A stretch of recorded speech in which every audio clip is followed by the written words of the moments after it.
makes me stronger.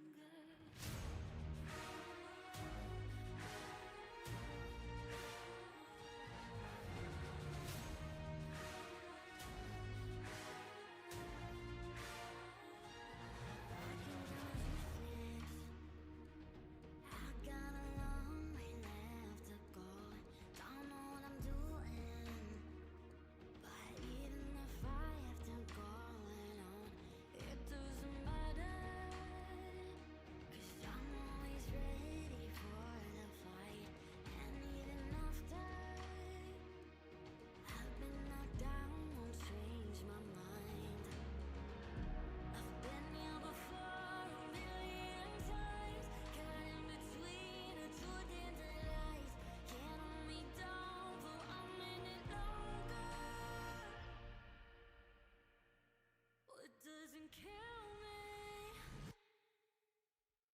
makes me stronger.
What doesn't kill me makes me stronger.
making major moves on a major play.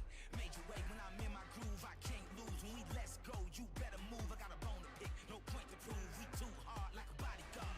Yeah, we standing tall like we on the Eiffel. Yeah, a shooting star, you know just how I go. Yeah, we up and we ain't been down yet. We ready for it, we militant. We linked up, now we the threats like Blasting off, 5, 4, 3, 2, 1. Here we go, 6, 7, yeah, just begun.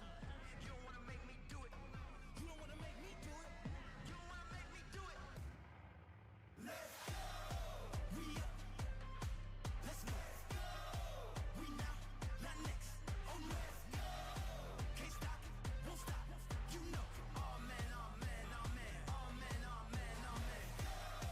We up. Let's go. We came to win and let 'em know it's time to start the show. Can't stop, won't stop. You know. Oh man, oh man, oh man, oh man, oh man, oh man.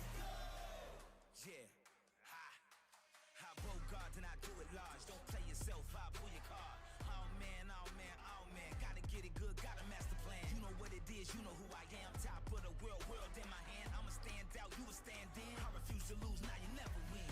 telling me that I won't get it. Man, you must be out your beam. Yeah, I told you once before. I'm like Martin, I'm the king. My dog easy say, hey flex. You know that we lit a dream. Might say yeah, I know, but they can't intervene.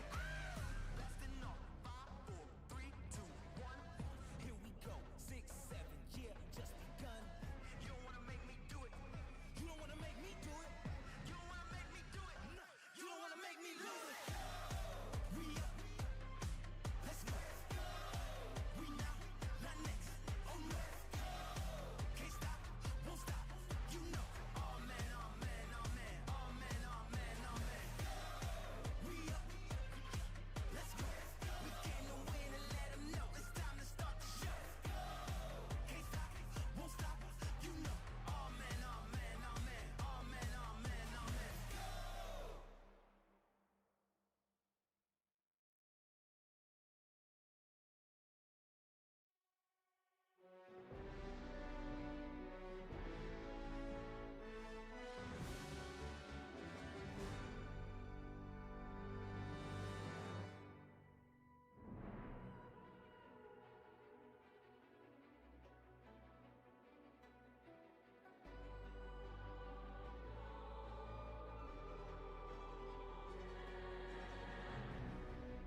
no slowing me down.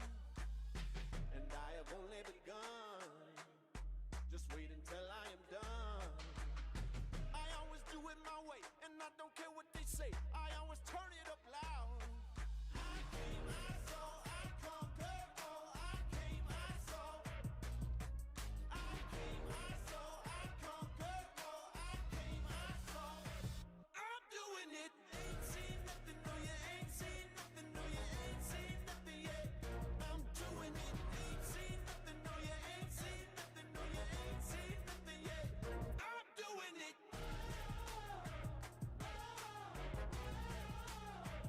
I'm doing it.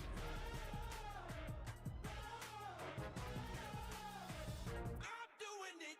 If there's a mountain to move, I'm gonna push till I do, and I'm just letting you know. There's nothing holding me back. I'm always on the attack. I gotta get up and go. And I have only begun. Just wait until I am done. Nothing can make me afraid. Nothing can stand in my way. I'm breaking free on the run. I'm doing it. Ain't seen nothing, no, you ain't seen nothing, no, you ain't seen nothing yet. I'm doing it. Ain't seen nothing, no, you ain't seen nothing, no, you ain't seen nothing yet. I'm doing it.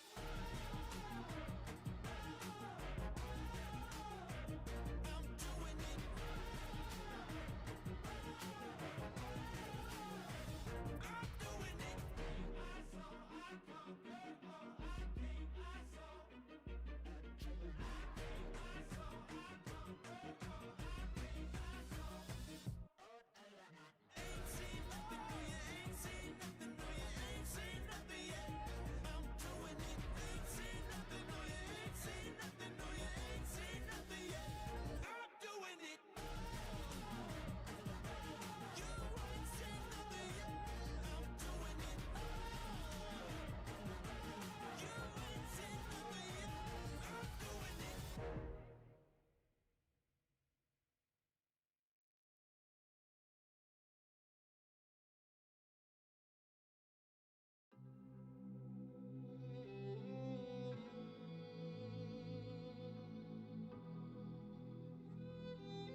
Hello and welcome to the Canadian Regional Championships taking place in Gatineau, Ontario, or Gatineau, Quebec.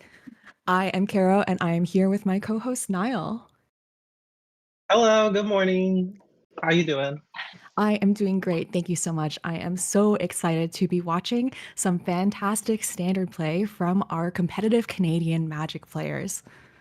These players are battling out for 12 Pro Tour invites as well as 2 Worlds invites in the standard format. I am so excited to see some fantastic gameplay here. Yeah, me too. I'm really stoked, I'm really glad to get to be here doing this with you. As a non-Canadian, it's a great honor of mine to get to be a part of this Canadian RC.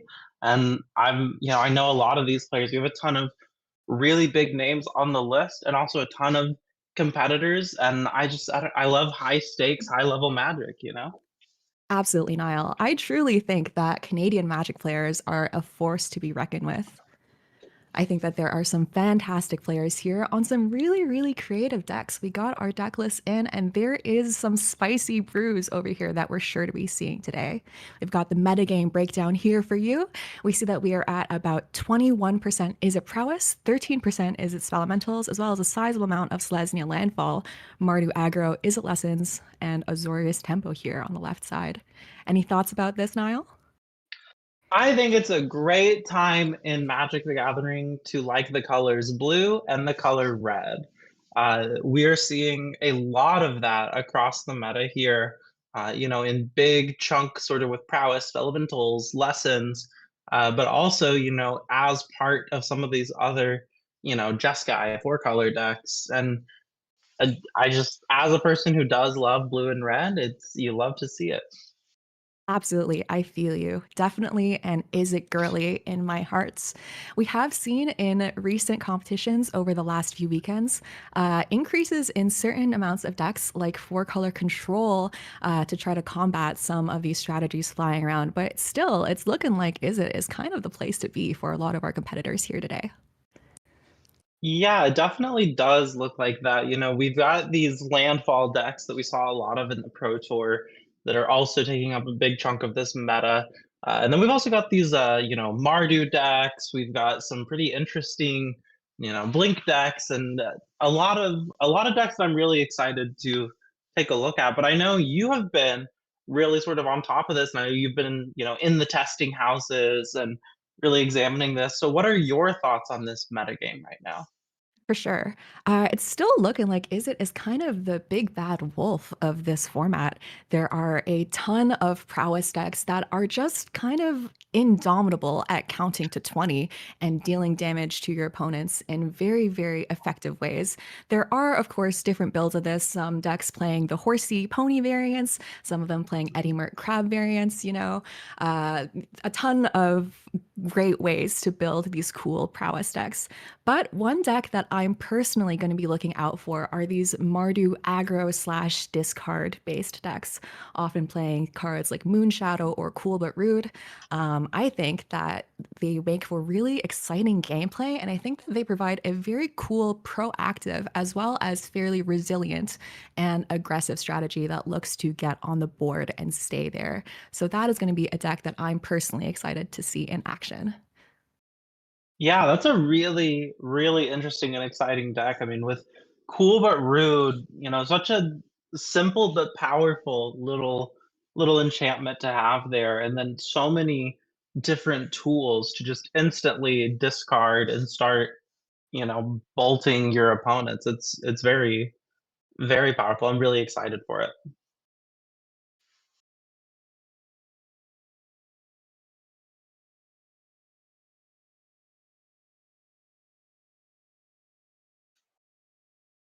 Now, speaking of the Mardu decks here, I am taking a look at some of our players, and we've got Matthew Steffens, who comes from a recent Pro Tour top eight, playing one of these very Mardu discard decks that you're talking about. Yes, absolutely. Matthew Steffens, fantastic Canadian player who recently top aided the recent Pro Tour Seekers of Strixhaven. Although he was playing, I believe, mono green landfall there, but today is on a Mardu discard deck. We'll see if maybe we can get him on the first future match today. Ooh, yeah, that would be exciting. I would love to see how a player of that caliber is able to pilot a deck like this. I mean, it seems like one with so many tiny decisions to make. And that's what's really exciting, I think, about is it being so sort of prevalent in the meta right now is it is one of those decks where I feel like the success of the deck is really based on the skill of the pilot, where you have to cast these cards that seem simple but are actually very hard to resolve, like Opt or any of those little cantripy spells. And getting to watch players who are at this level play with those cards is just such a treat. I fully agree. I think that one thing that I'm a huge fan of in the standard format, it might not necessarily be the same for everyone, but for me personally, I love how many interesting little decisions there are here. I think that in this really is it and like cantrip heavy metagame, there are just so many decisions for players to make, right? Just think of all of the decision trees of when you cast like an opt and a sleight of hand, based on the decisions that you make there, there is just so many different paths that you can go down based on your decisions. So, really great for the agency pilled gamers who just love making decisions and love optimizing and who love eking out their additional percentage points based on making the most optimal play. Yeah, very well put. And I'm really excited for us to get sort of into that action here in just a little bit. But why don't we talk for just a moment about what all of these fantastic players are playing for today? Absolutely, Niall. So today, the top 12 players over the next 2 days are going to earn a Pro Tour invite, which is super, super exciting for our players battling out from their local game stores and winning regional championship qualifiers to qualify for this weekend and eventually making it onto the biggest stage of Magic.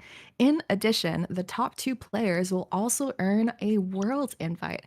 How exciting. And the number one player will win $5,000 as well. How exciting, Niall, to see these competitors in action battling out in the Canadian stage. Yeah, totally. And I mean, it looks like we're giving prizes out to the top 32 as far as, cash prizes and future RC invites go. So there's a lot to play for. And I think those RC invites are a really sort of nice thing to get, where obviously all of these players, especially the ones that make top 32, are more than good enough to qualify for a regional championship, but just sort of getting to punch your ticket at the RC and not have to worry about, going to an RC queue and doing all those, or, you know, maybe still wanting to go to RCQs and get another ticket punched or get some other sort of prize. It's just nice to sort of get that weight off early and know that, oh, okay, I'm just going to the next one. I don't have to think about it. So excited to see who's gonna take home those qualifications, who's going to take home that money, and of course, who's going to be our champion at the end of this weekend. Likewise, Niall. I think it's awesome for these players to be representing Canada and to be staying on the RC like this, always hungry for competition. We definitely have a super stacked room in here today. A bunch of players who have recently just come home from the Pro Tour back onto the Canadian Regional Championship. Oh yeah, I mean we've got some huge names here. We already talked about Matthew, but we've also got Dom Harvey, we've got Eduardo, we've got Anthony Lee, we've got just so many people who, if I was at this RC, I would be terrified to get paired into. Absolutely. What terrible luck, right? Just getting paired into some of the greatest players in the world, unquestionably.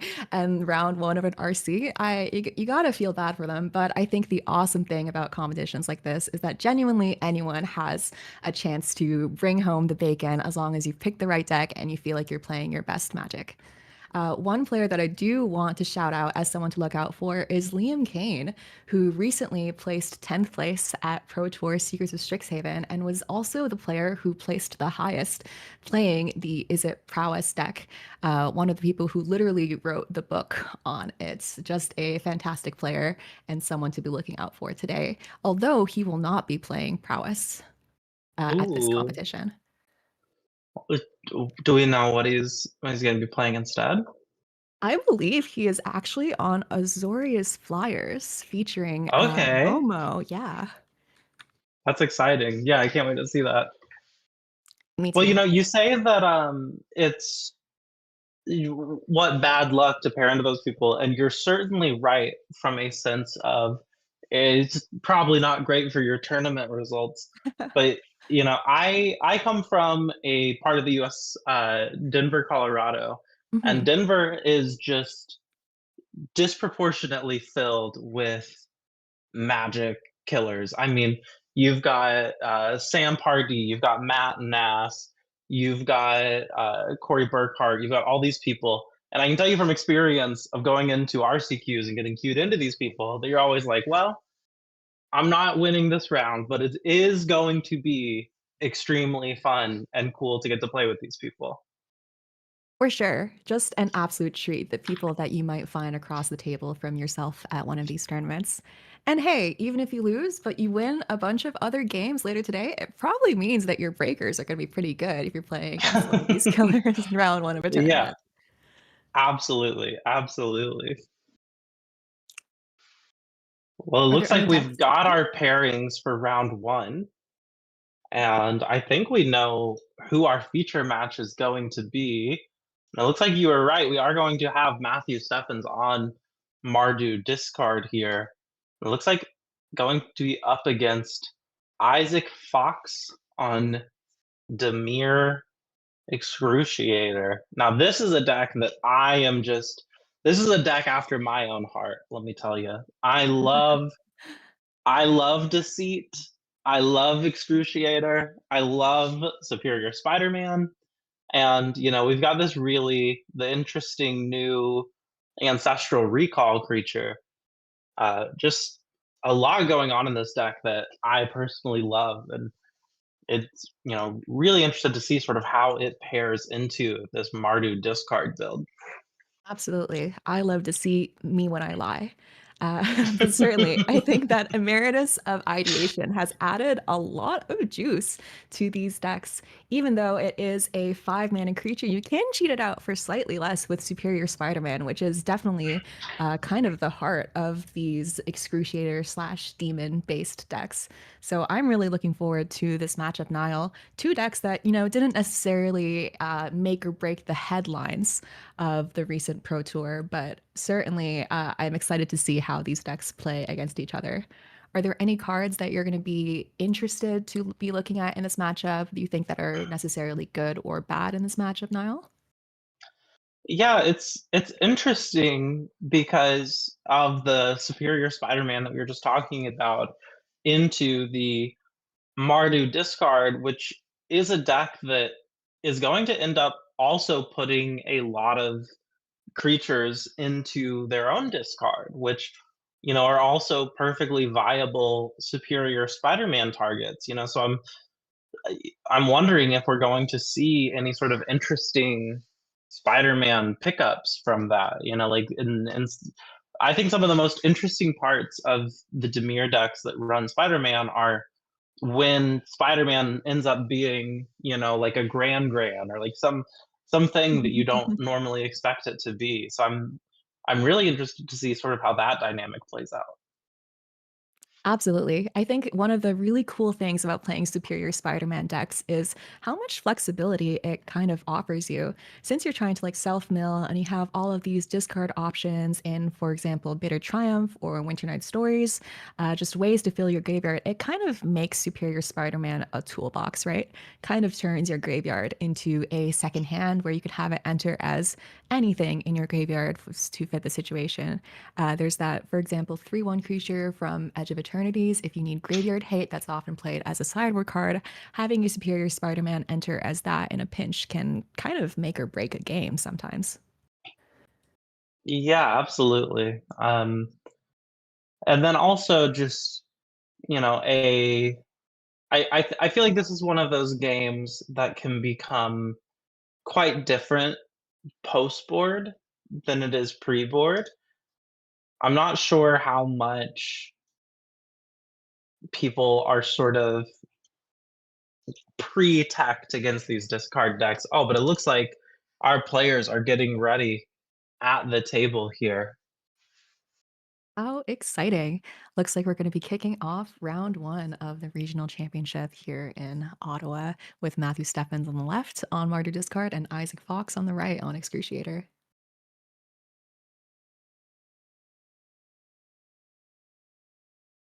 Yeah, exciting, exciting stuff. Our players are taking a look at each other's lists, of course, with an event like this. It is open deck list, which can change some things, right? Like this is where players can start to do things like running a single counter spell or something like that, where just because their opponent is aware of it sort of changes how they approach deck construction. Absolutely. I do think that the majority of competitive players I know are generally bigger fans of open rather than closed decklist tournaments, allowing them to just have more information to make their opening decisions, right? Like, for example, what kinds of opening hands do you keep against certain decks? Being able to have this information just lets you make more informed, knowledgeable plays. Oh yeah, absolutely. I mean, it's so nice to when you're sitting there making your decisions to be able to know like, oh, okay, well, I know that this card just isn't in their deck, so I don't have to think about it. I don't have to play around it. It gets maybe slightly spicier post board games where, of course, they still know what cards are in the sideboard, but they don't know what's been boarded in, what's been boarded out, and you get into a little bit of mind games there. Uh, Now, a card for Mardu that I really want to highlight is a road. Our little swords to plowshares at home that we get in standard. This card has been putting in so much work, and I think it's so great. And I'm so excited to see it played today. Absolutely, Niall. I've heard a road jokingly referred to as path to the graveyard. Shout out Connor Birch. It's like, yeah, it is path to the graveyard. Just what a fantastic removal spell. I will say, I was kind of a doubter at first. I'll put my foot in my mouth. I wasn't really sure how good it would be, but it's just been looking like such a versatile and effective and efficient removal spell. Well, it's also been really interesting to see sort of how it plays both with and against these landfall decks, right? Where we saw a bunch of times at the Mhm. Pro Tour where the way someone would be able to get a win is by eroding one of their own creatures to, go get a land, get that landfall trigger. Uh, and also, now like this is in Matthew's Mardu deck, and so anytime that he's gonna be up against a landfall deck, like that's a thing that you just have to think about when casting this card, and it's a really interesting dimension to it.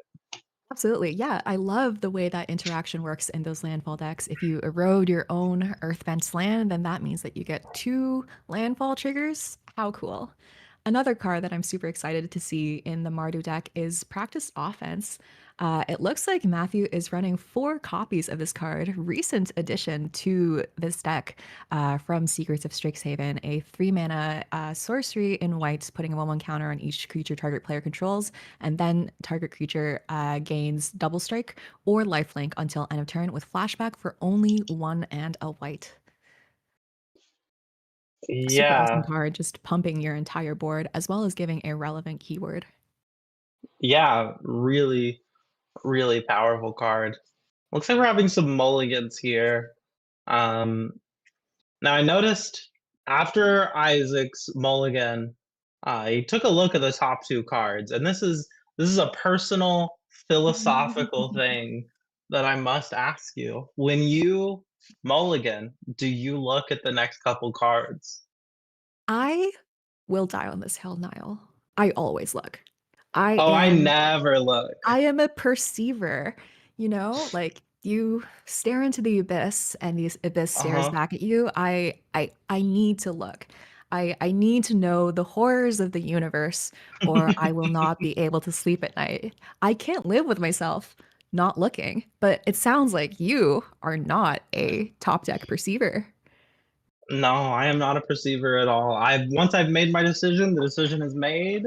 I don't need to know sort of how things would have gone because I know how things did go. And we're getting right into it here. It looks like Matthew Staffort's on the play, starting off with a marauding Mako, and then looks like pretty much immediately we're getting some counters onto it. We pass back over to Isaac Fox. Yeah, There's just what a happens couple at the of top of mana my up. deck after mulling is none of my business, right? Yeah, absolutely.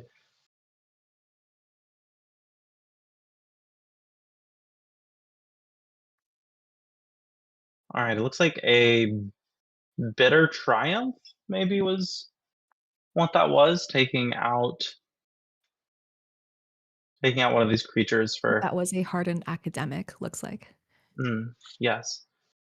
Yeah, and it looks like for Matthew, we are going to get a Iron Shield Elf on the table and swing in with this Marauding Mako. Already doing quite a good amount of damage to Isaac here, with Matthew at 19, Isaac at 14. There's gonna be a Deceit. Deceit's pretty interesting against the discard deck.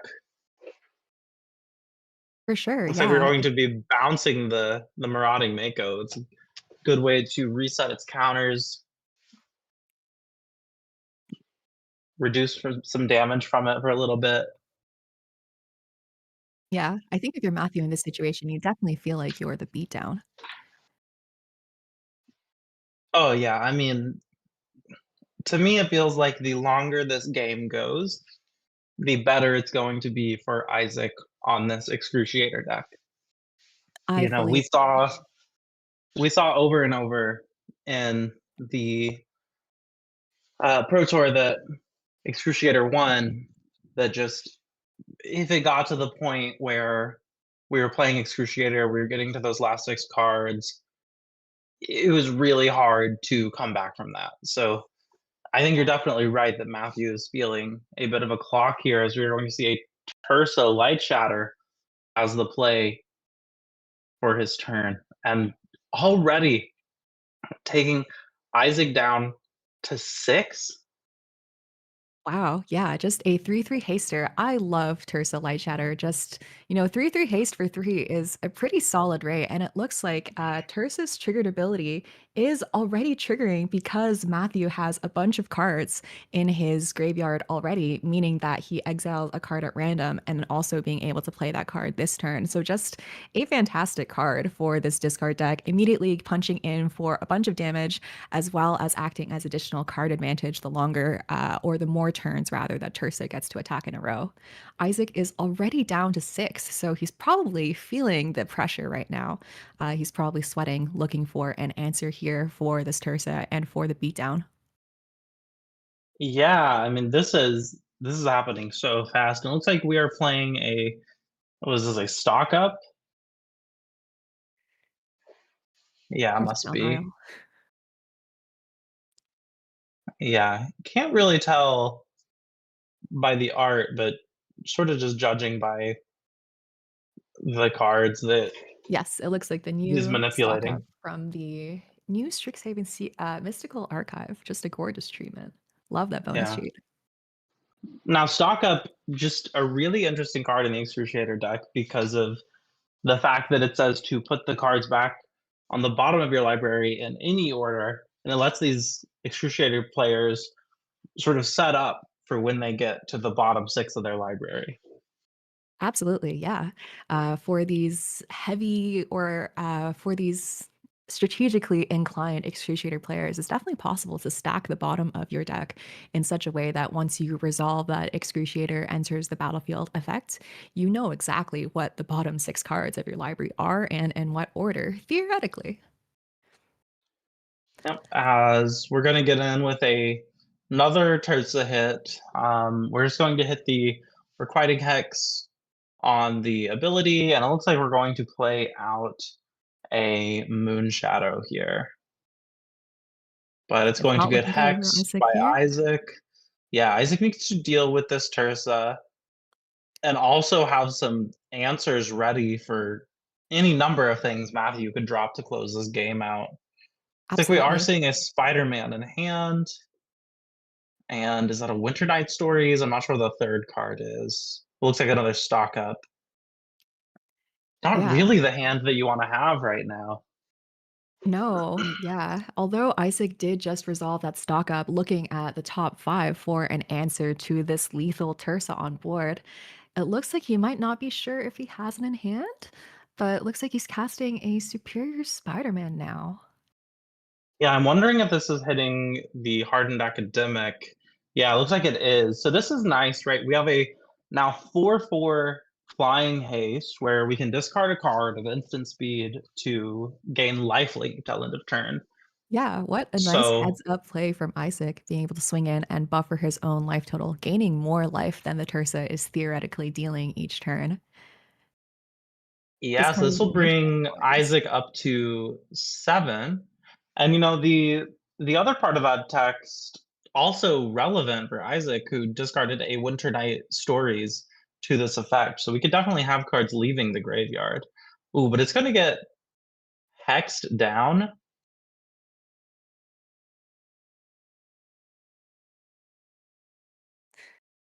Yeah, nice little interaction there with the Requiting Hex being able to destroy the Hardened Academic, which was a superior Spider-Man, since the Hardened Academic does have a mana value of 2 or less. Nice little interaction here from Matthew. Yeah, really, really nicely done there. So we're gonna take Isaac back down to 4. Now, the nice thing about Isaac's little Superior Spider-Man play there is in getting up to 7, you make it to where one more Tersa hit doesn't kill you. Although now we've got this extra Marauding Mako, so now we are looking for answers for at least one of these creatures, and we've got to stock up to look for it. That's a pretty good way. I think that's a Requiting Hex in hand, so perhaps that buys you a turn. For sure. Yeah. If I'm Isaac, I'm definitely looking for like a Requiting Hex, maybe a Bitter Triumph, but I don't think he has the mana to cast a Day of Black Sun for the number he wants to.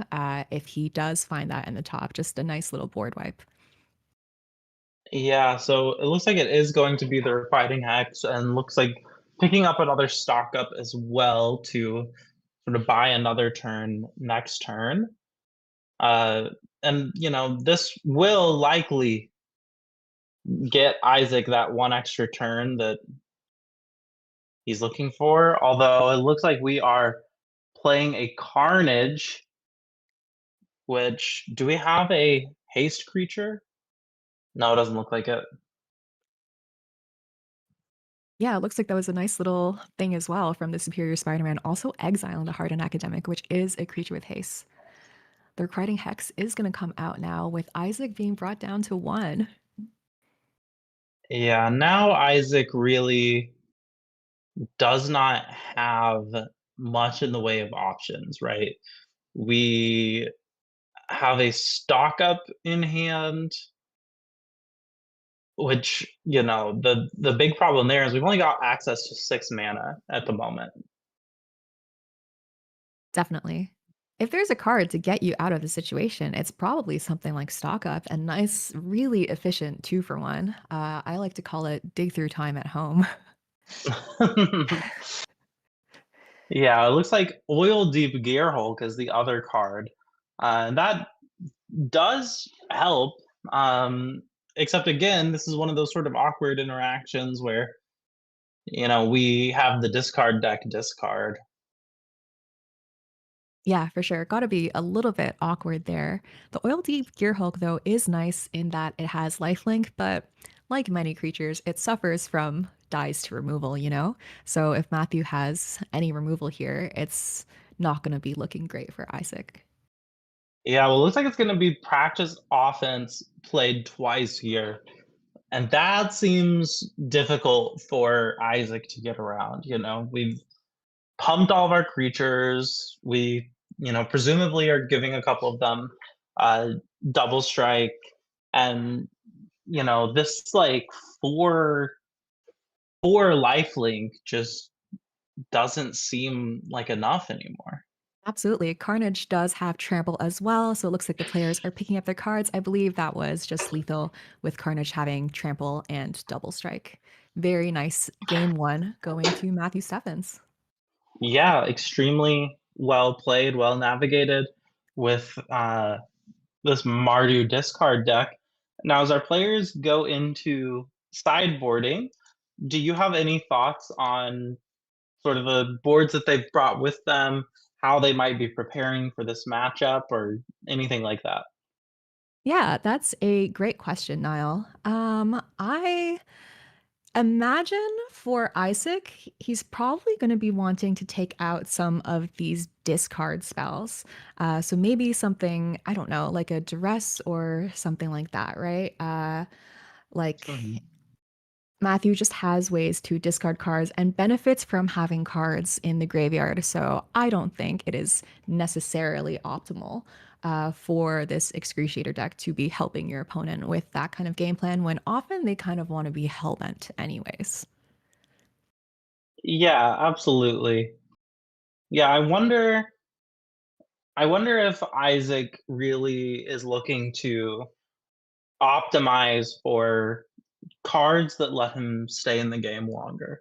You know, we've got some cards here on the sideboard that are creatures with lifelink. We've got cards that are, kill spells, and I'm wondering if the plan is not just to sort of turtle up, deal with as many, like answer as many of the threats as we can early, and as we were talking about before, get to that stage of the game where we are able to play our excruciator, we're able to mill our opponent out, because this does not seem like one of the games where Isaac is going to win on life total, right? This seems like one where he kind of needs to excruciate his opponent. For sure. I totally agree. I think that if you're on Isaac's side, you're probably on team try to excruciate her as fast as possible because I don't think you're winning the game any other way. And if you're Matthew, you're probably aware of this and just trying to get as low under Isaac's board as possible and trying to close out the game as quickly as possible before that excruciator could ruin your entire day. Yeah, now for Matthew, I wonder if these voice of victories are a thing that he might be interested in. Just having some extra bodies, having a little bit of uh, peace of mind on your own turn. Although there's not a ton that Isaac is really looking to do on Matthew's turn, right? Yeah, definitely. I think a lot of Isaac's spells are going to be sorcery speed, although he does have a good amount of instant speed removal as well in the Bitter Triumphs and Requiting Hexes. I wonder if you're Yeah. Isaac, do you slam in some Carsey Revenants from the sideboard? I see he's got two of them there, just as another thing that I believe has lifelink and can put hmm keyword counters on any creatures that you have on board as well to extend your clock there. Yeah, yeah, really, really some interesting choices for Isaac. It feels like maybe Isaac has better post board options than Matthew does right now. Um, but we'll see. I mean, we'll see. It could be one of those situations for uh, Matthew where your post board just isn't as important, right? Like if you're already sort of built favorably, maybe it's a thing where less is more, and you don't want to board too heavily. Yeah, certainly a consideration for these players to be making as well. I imagine that in games 2 and 3 as well, if we do get there, Isaac is probably going to be looking for Day of the Black Suns in his opening hand. It is a 2 of in his main deck with none in the sideboard, but just a super efficient board wipe. Matthew's deck does only has one single creature, which is the Carnage that is above a mana value of 3.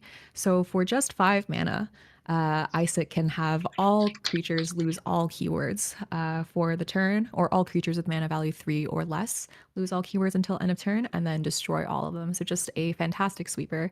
Looks like we've got a backup game here. Yeah, it looks like we are on our backup match right now. It's Kyle Gellert on Is It Lessons uh, versus Noah McLeod here on Azorius Flyers, which the Azorius Flyers deck, I'm really excited to um, see some gameplay out of. Absolutely. I think that turn one Momo just feels so good to play if you're this Flyers deck, right? If you think about it, if you squint, it's a little bit like a Mox, just providing you a free mana worth of spell each turn, as long as you have a Flyer to cast. Yeah, absolutely. But we are seeing the turn one Grand for Is It Lessons, which is pretty much their platonic ideal of a turn one, although we're not really seeing their ideal turn two and three plays. I love a co-caster who talks about Plato on broadcast. Lady after my own heart, Niall. All right, looks like we're back to our main match here, though.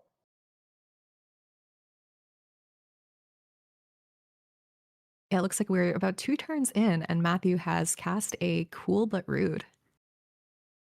Yeah, now that is a really interesting card we didn't get to see in the first game, uh, but is here on the table. And it looks like just like you said, those revenants came in from the sideboard for Isaac. So we've got our Death Touch, Lifelink, Power Crept, Vampire, Nighthawk on the board here. RIP Vampire Nighthawk, forever in our hearts. The Hmm Carsey hmm Revenant is just so good. 3 mana, 3/3, keyword soup. I am excited to see Cool but Rude in this deck. I am an Is It Lessons player personally, and I remember when it was spoiled, people were speculating whether it would find a home there. I think it didn't, but seeing the Cool but Rude find a home here in this discard deck is really cool. I think it just has such an interesting scaling effect. I love to see a mana sink that just gives you more things if you have a turn off. Yeah, and one of my favorite Magic cards ever made is the card Gamble. So, enchantment that brings you to gamble as its level 3 is just that's just a beautiful piece of design Oh, in yeah. my mind. Although Gambling's we're gonna see a awesome. Tersa Light Shatter here for Matthew, so a 3/3 of his own. And worth noting, we don't yet have Cool but Rude up to level 2, which is the level where when we discard a card, we shock our opponent. So we still will get to, rummage when we attack, should we want, but other than the benefits that are sort of intrinsic to Matthew's deck being a discard deck, we're not getting any benefit from doing so. Yeah, it looks like Matthew is declining that rummage there. And if you're Isaac, I kind of feel like it's scarier if he does, if he doesn't discard, because it means that Matthew really likes his hand. Matthew did offer that trade there, which Isaac politely declined. Yeah, yeah, very interesting, declining that trade there. It looks like Isaac has some other plans for this Revenant and does not wanna get it, defeated this Yeah, soon. makes sense, right? If you're gaining back the life that the Tersa is dealing each turn just in the air, more valuable for Isaac to have on the board than in the graveyard. Totally, and it looks like we are once again getting this superior hardened academic onto the field. It's like hard and academic, but even better. Two lifelink creatures here for Isaac. Matthew has got to find a way through these lifelinking big butted creatures that are bigger or just as big stat wise as his own Tursa. So he's got to be sweating there. Isaac creating a nice little buffer for his life total. Now 24 to 11. Matthew now looking like he's on the back foot. Yeah, and maybe I spoke too soon earlier when I said that Isaac was unlikely to win this game on life totals. It looks like he has really found a way to get a ton of damage in and really successfully punished Matthew for attacking with that Tersa last turn. For sure. I think if you're Matthew, you've got to be a little bit sad about this, right? You can't exactly, in my opinion, probably cut all four hardened academics in your deck, even though we saw, game one, we saw the Superior Spider Man enter as this potentially lifelinking hardened academic as well. But now I think that's a voice of victory from Matthew. Yeah, it looks like a voice of victory. And it looks like we also leveled up the cool but rude to level 2. So we've got some good stuff. Now we have no blockers for this sort of onslaught, but I also can't think of any ways in Isaac's deck that we could bridge the gap from 7 points of damage to 11 points of damage in this turn. So maybe Matthew is counting on getting an extra turn out of this. Looks like a better triumph discarding a swamp to get rid of the voice of victory. Nice. Yeah, and now Isaac just has an overwhelming board against Matthew's 0 creatures, and it looks like only potentially 2 or 3 cards in hand here. And Matthew is Yeah, that picking looks it like a up. strategic betrayal. Yeah, what can you do against that? I mean, had we been able to untap with all of our creatures and our leveled up cool but rude, maybe, but nothing is we're gonna go back to our backup feature match where it looks like we've got a RAL here on the board and just Whoa, a bunch just of a game lot actions a have been taken lot since going the on. last Yeah. time we were here. Yeah, who would have guessed that our Is It Lessons player would have taken a ton of game actions? Yeah, personally, as a lessons player, one of my favorite things to see is when the lessons deck just has 1 million cards on their side of the board, whereas the opponent has just been trying to curve out playing a land and maybe a creature each turn, and they only have like, 8 or 10 cards in like between their graveyard and their battlefield. So just crazy the amount of cards that lessons allows you to filter through and allows you to do.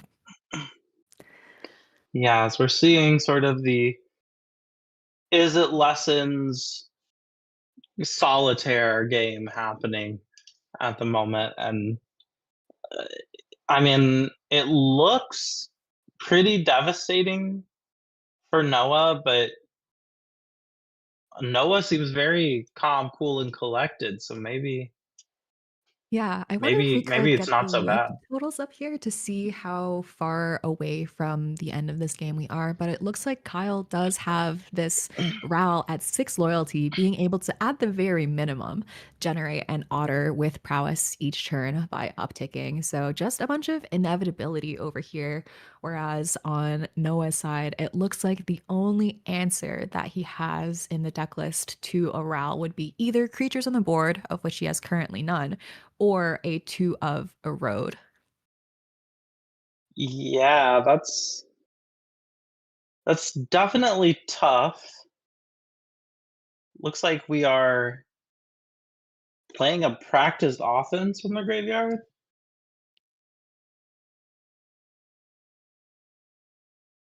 Yeah, hard to tell. Yeah,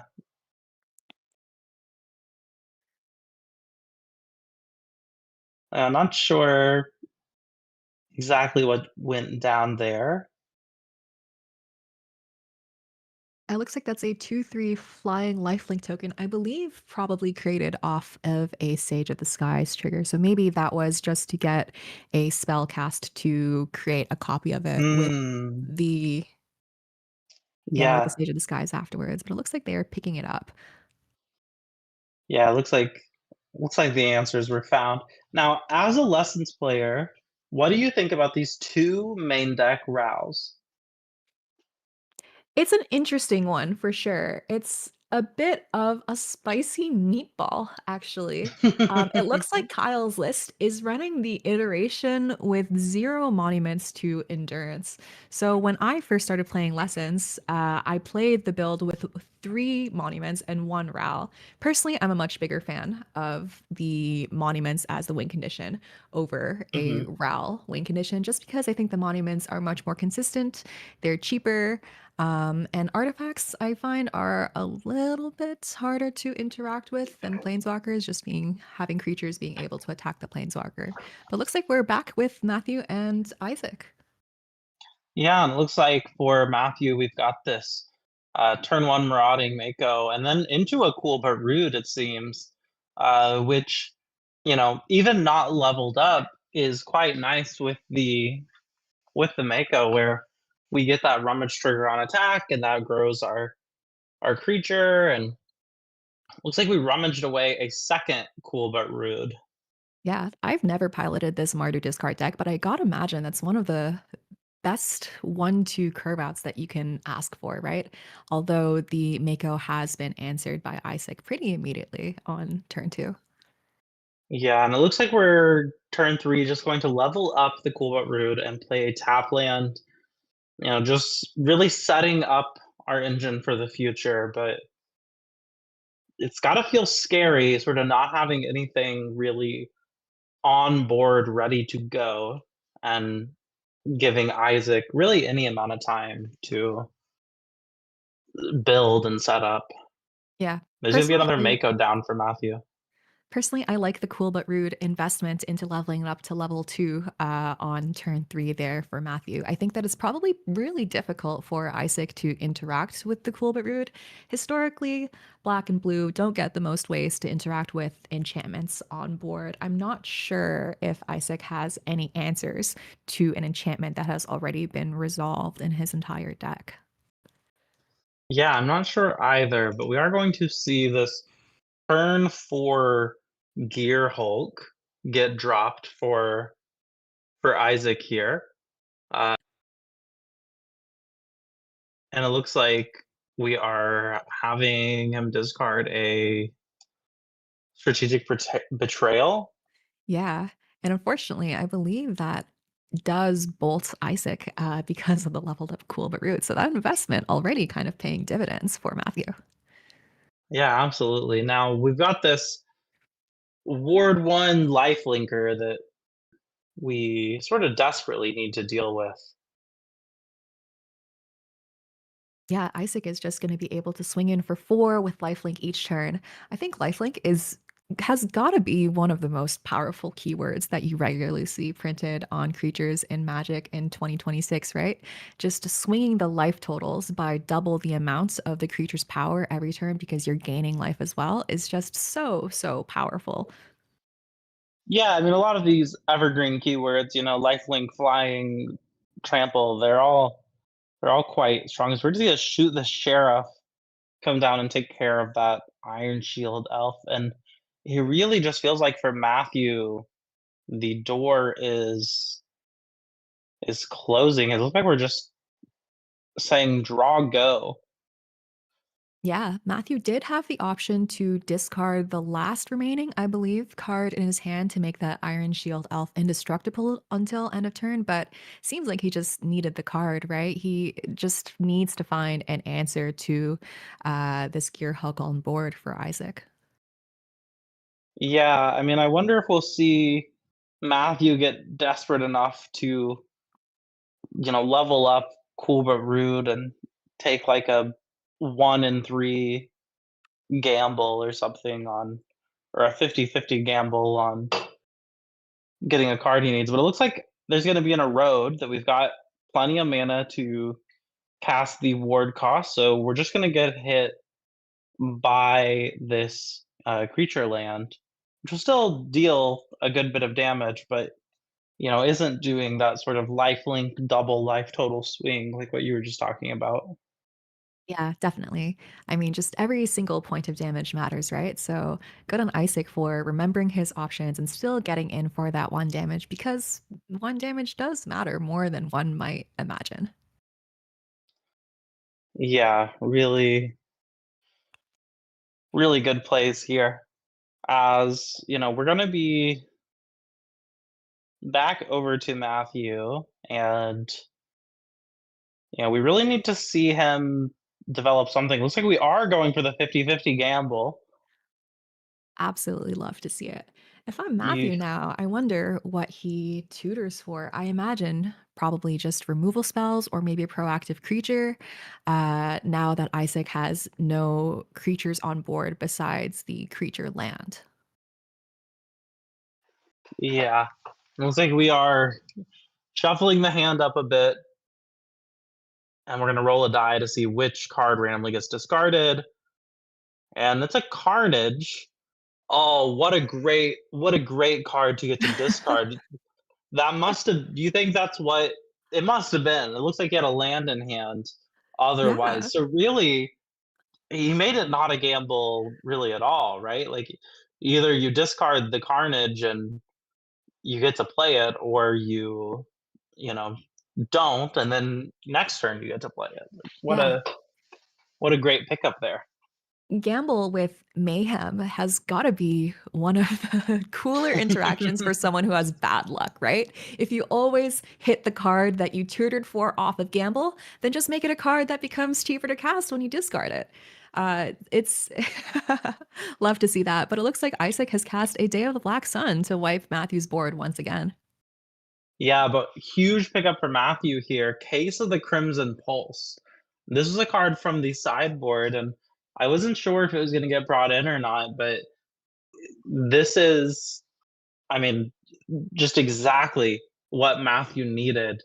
Getting to at the beginning of each of his upkeeps, dump his hand and draw 2 cards. It's the perfect card for him right now. Like perfectly sort of refills the tank and swings the advantage bar, I think, heavily back in Matthew's direction. Definitely. I love this card, Case of the Crimson Pulse. I love it when random draft cards that you forgot about from like 2 years ago find a home in a deck like this, right? I don't think it was a card that was seeing much play in standard, I think, at all until this deck came around, but just a fantastic case, benefiting from you being hellbent, having no cards in hand, and then drawing an extra 2 cards each turn cycle. Gotta love it. Ah, deceit. Deceit is the way to deal with these enchantments, right? You bounce the permanent and then you make them discard it. Yes, absolutely. Okay, so that buys Isaac a ton of time because previously, with the Cool but Rude leveled up on board, we were going to be discarding our hand at the start of our upkeep and, you know, dealing 4 damage to Isaac every turn. And now that's not going to be the case. So we've got an empty on board for Matthew, and looks like Isaac has maybe turned the corner here, is maybe going to be able to establish enough to set back up as he plays another, this time fully paid for, no discount deceit. And looks like we're bouncing the NT. Yeah, second deceit has gotta feel pretty backbreaking for Matthew here, just super discouraging as Isaac makes his decision of what to make Matthew discard. Yeah, and then getting to use the deceit to cast this Winter Night Stories out of the graveyard. Oh, the value, Nile. What an incredible sequence for Isaac here. I think that was a fantastic turn for Isaac when it was looking pretty hopeless previous to this turn.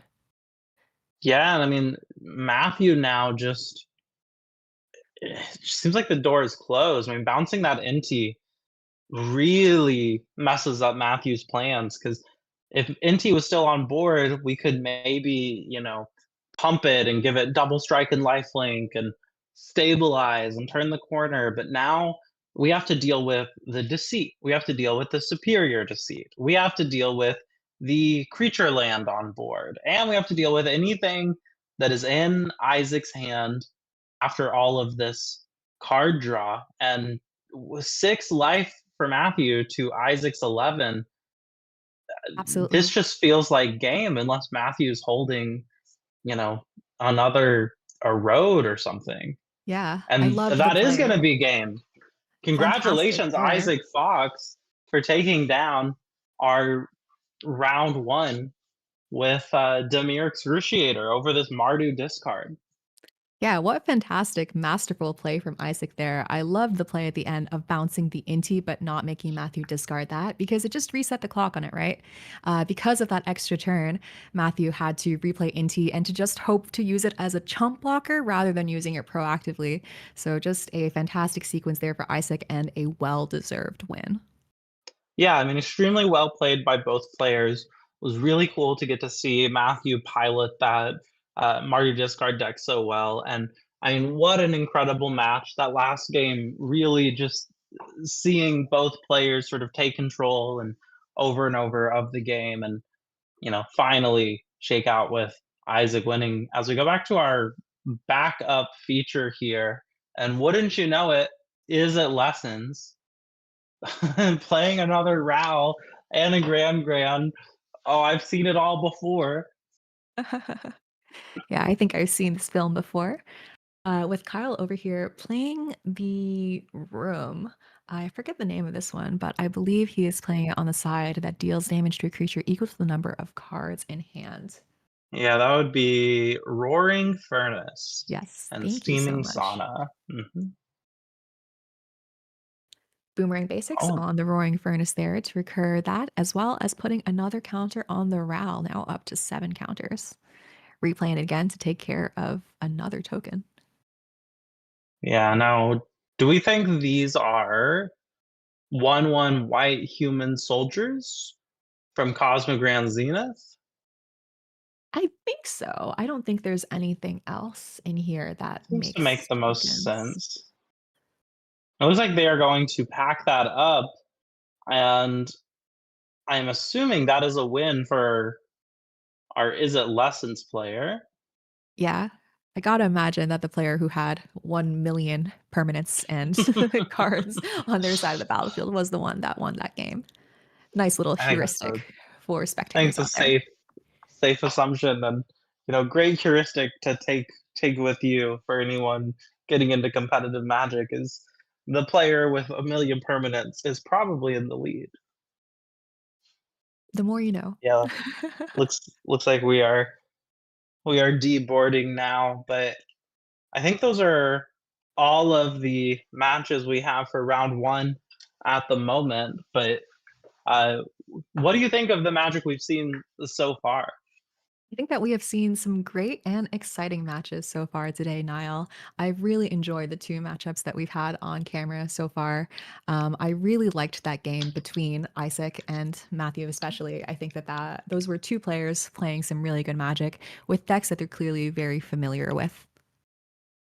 Yeah, I mean, it's a great thing of getting to watch these regional championships, of getting to see these players playing at such a high caliber with so much skill.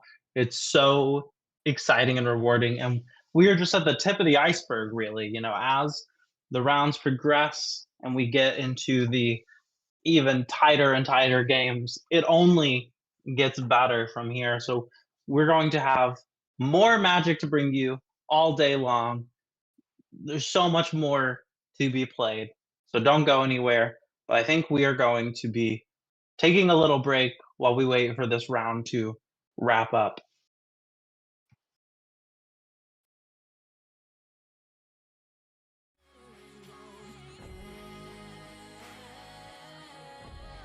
like glitter.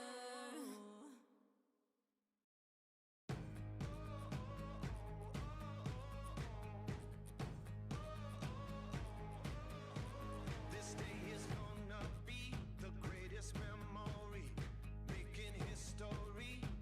Let's go. You don't need no luck with that golden touch. Time to light it up. Let's go. Get ready for it. Get ready for it. Get ready for it. Yeah, this is it. Go! Go! Yeah, this is it. Go!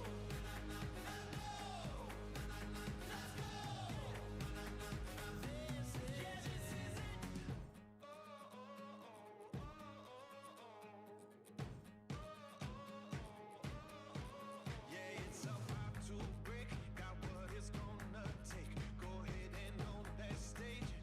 Let's go. When you're made for this, yeah, it's obvious. Top another list. Let's go. Get ready for it. Get ready for it. Get ready for it. Yeah, this is it. I'm Asha.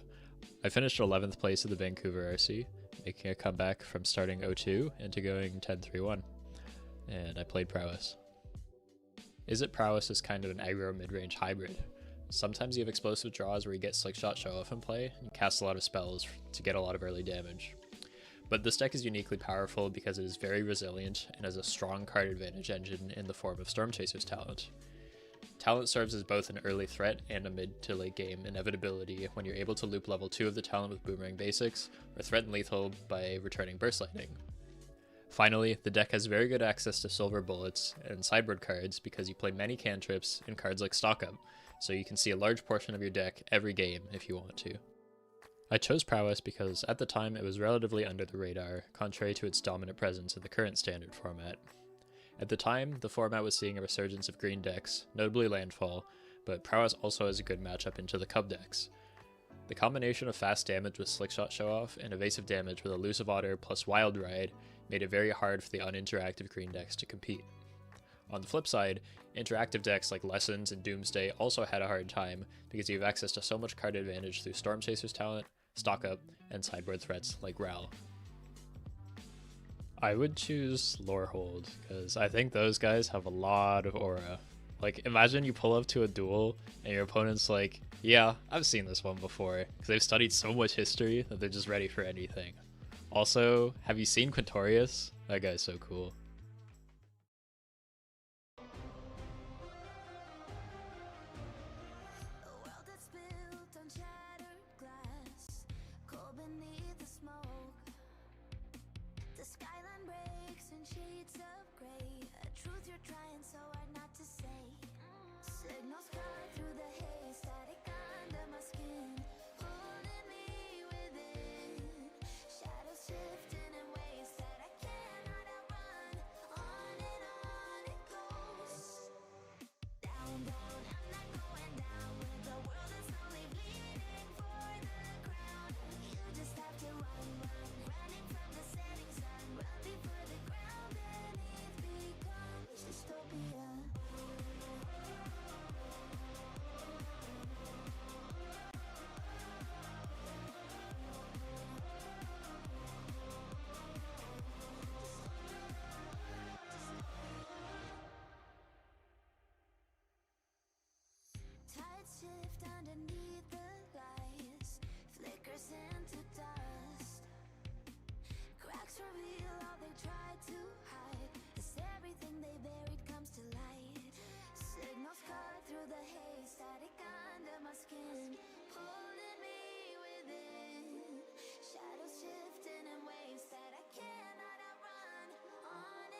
to be rising, woken by the crack of dawn, sworn to survival, even with your shackles on. Time for the showdown, lighting that fire never goes out, climbing so high, let 'em know now, know your name. Are you ready for the call? Feel the urge inside, you wanted to win, it's pulling you in, ready for it all. If there's any moment, now is the one. Are you ready for the call? Making history, won't settle for less. The best of the best, heroes never fall. When the challenges are lying, let 'em come. We belong with the fearless, we belong with the brave.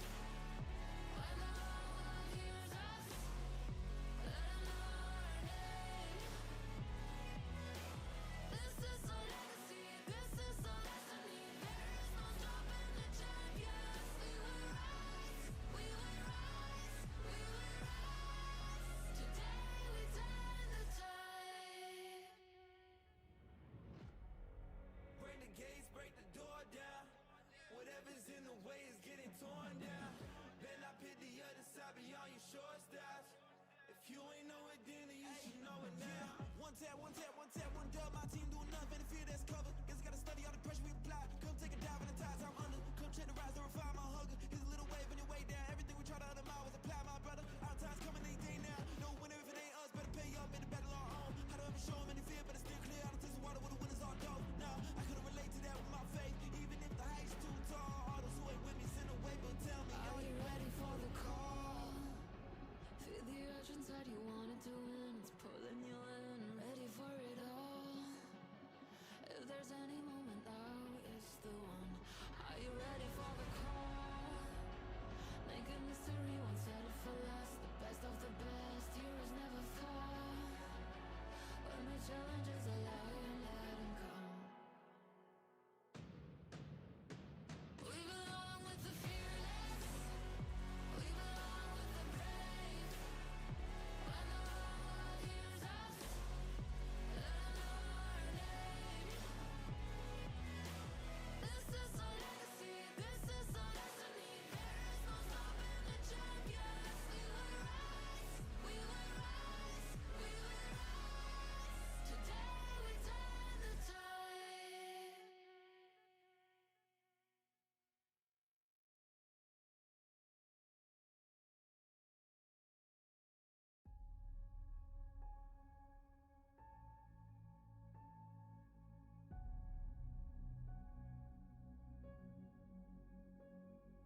They said I couldn't make it, but I couldn't let go.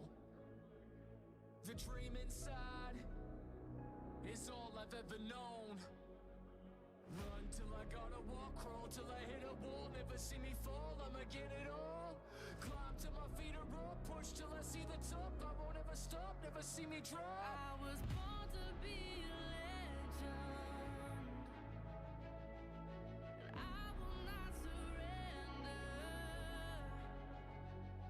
My legacy remembered. I was born to be a legend. I'm a legend. Time is running out. Don't waste another second. This is the moment. You gotta take it. Come on. Fly till I'm out of faith. Die on another day. Still I'm not afraid. Scars on my runway. Never been man-made. Godlike renegade. Fire in my veins. I was born to be a legend, and I will not surrender. My legacy remembered. I was born to be a legend. I'm a legend. Come on.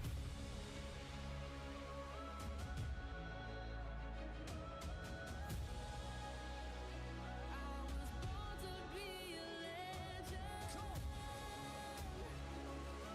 I will not surrender. I'm a legend.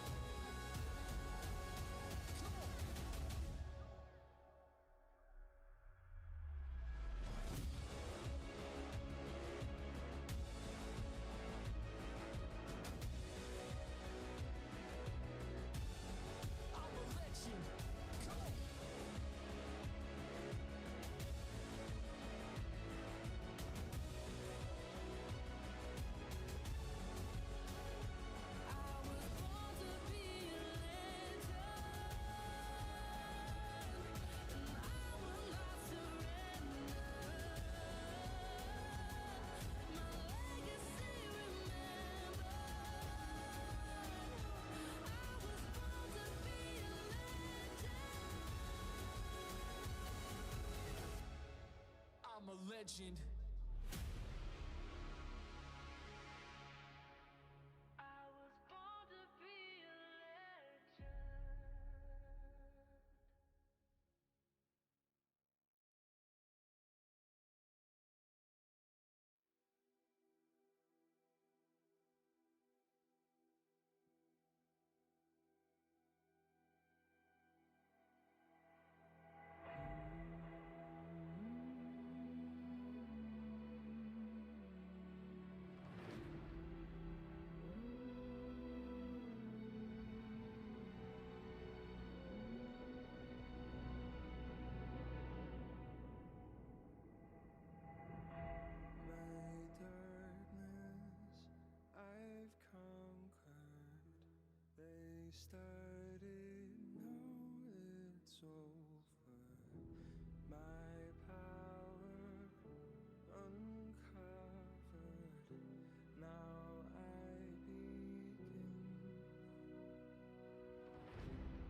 Are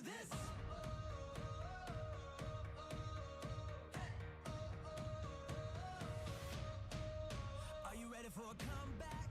Are you ready to fly? Are you ready for the moment? Get ready to ride. Calling all the fighters, calling on survivors. Are you up all nighters? We can take it higher. Let's do this.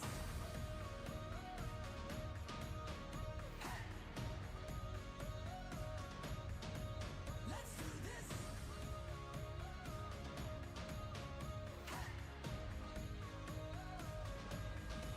Let's do this. Can you feel the fire? Welcome back to beautiful Ottawa, Ontario, where we are here with the Round 12 Canadian Regional Championship.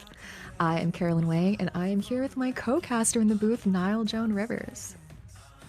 Hello, hello. We have already had such a great first round of Magic, getting to watch the Mardu discard deck against the Demir Excruciator deck. And of course, we saw the Demir deck by Isaac Fox take it down in the first round. But Carolyn, what do you think about the Magic we've seen so far and sort of just the event at large?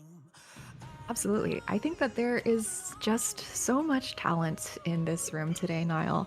I think that there are some phenomenal Canadian Magic players here to battle it out for the crown, their Pro Tour invite, and to eventually take it all.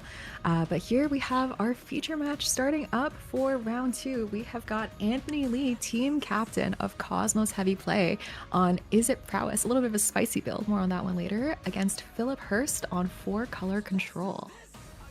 Yeah, now before we, came back to the booth here, you were telling me a little bit about Anthony Lee. He is local to you, I believe, and you were saying that he is kind of one of the pioneers of this Is It Prowess deck. Yeah, certainly. I see Anthony Lee at my game store all the time. He is obviously absolutely world-class player, the captain of, I believe, the most successful team at the most recent Pro Tour Secrets of Strixhaven. So definitely a force to be reckoned with, and literally recently wrote the book on Is It Prowess, wrote a guide alongside his teammates Liam Kane. It is a fantastic guide. I highly recommend that you go check it out. But Anthony Lee is today playing a really interesting build of Is It Prowess that I believe no one has registered yet. It is a build with 4 of Ancestral Anger, which I am personally so elated to see in action.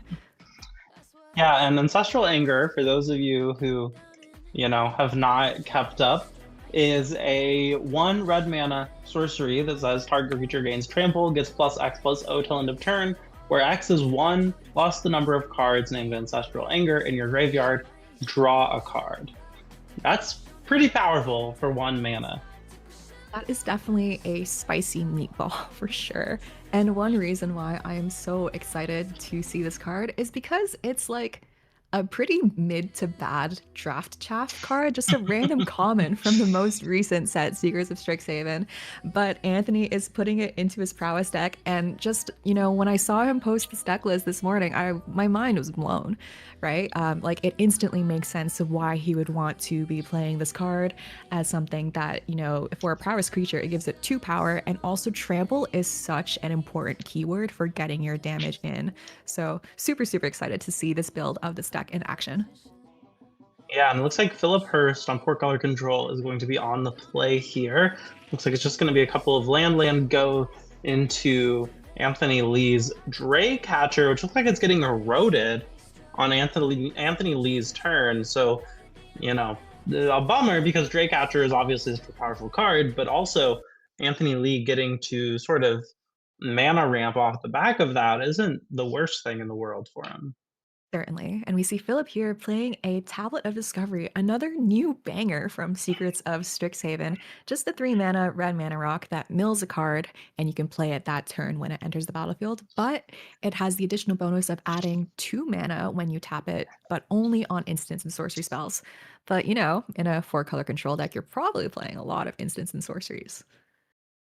Yes, and this is the second Dre catcher for Anthony Lee, just saying, you can erode them all you want. I'm just going to play another one. And Philip responding in kind, saying, "That's fine. I can play just as many tablets as you can play Dre catchers." So we're seeing a second tablet hit the board here. Yeah. Oh, that's going to be a Thunder Magic to take out the Dre catcher here.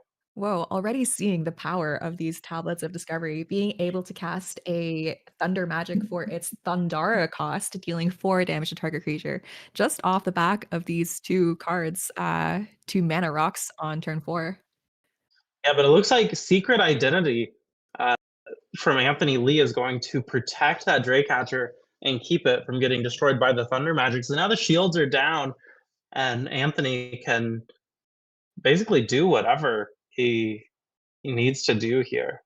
Yeah, nice little silver bullet there in the secret identity, giving the Drake Hatcher temporary power and toughness, as well as giving it hexproof until end of turn. Hmm. Yeah, so it looks like we're playing a flow state here for Anthony and keeping track of uh, the prowess triggers as well as the incubation counters for the Drake catcher here. Yeah. Philip is a little bit shields down here, fully tapped out. So Anthony knows that he kind of has free reign to swing in with his Drake Hatcher here, getting some damage and getting some incubation counters on this Drake Hatcher. Yep, and it looks like, with vigilance and prowess, we're able to get in pretty easily. And it's like 4 incubation counters. Yeah, very nice. If you don't know what Drake Hatcher does, you are able to remove 3 incubation counters from it to make a 2/2 flying Drake at any given time. Yeah, so we've got the 4 counters. So looks like as our ooh, no, we were board wiped there. So even the instant speed make a Drake was not going to help much against the Day of Judgment. Yeah, nice little control card there. Personally, I'm not the biggest fan of piloting control decks, but board wipes are super efficient spells, often getting you 2 for 1s, right? That was 2 potential bodies on Anthony's side, just being able to take care of that really nicely and cleanly. Yeah, as we are going to see a slick shot show off come down for Anthony Lee. And I couldn't disagree more. I love playing control decks. I love casting my spells on other people's turns. I love casting my spells on other people's stacks, like your own turn is just it's not for you, it's for your opponent. We're seeing a second slick shot show off come down. So this is going to be 2 of them swinging in, and then we are going to see a little burst lightning come down. So this is going to be a ton of damage. Was that 8 damage Nice. onto Yeah, that Philip? is going to be 8 damage. Each instant sorcery cast by Anthony is going to increase the power of these slick shots by 2, so making them each 3 power plus another 2 to the face, bringing Philip down to a clean 8 damage. Definitely at risk of lethal next turn unless Philip can find an answer to Anthony's board. Yeah, and an important thing for Anthony there is that Philip had cards in hand and mana up when Anthony made that play, and yet nothing got stopped. The burst lightning didn't get stopped. Both the slick shots resolved. Both of their damage got through. So sort of any posturing that Philip could do that is trying to say like, "Oh, I've got answers in hand. Be careful what you do," is out the window, right? Like it is now clear to Anthony that Philip has very little to be able to stop whatever Anthony has in hand right now. For sure. Anthony is obviously such a world-class player, so he's got to be great at reading these signals from the opponents, right? Philip has got a couple of cards in hand, but maybe not that much to do with it. Yeah, it looks like we're just gonna get in for 2 damage.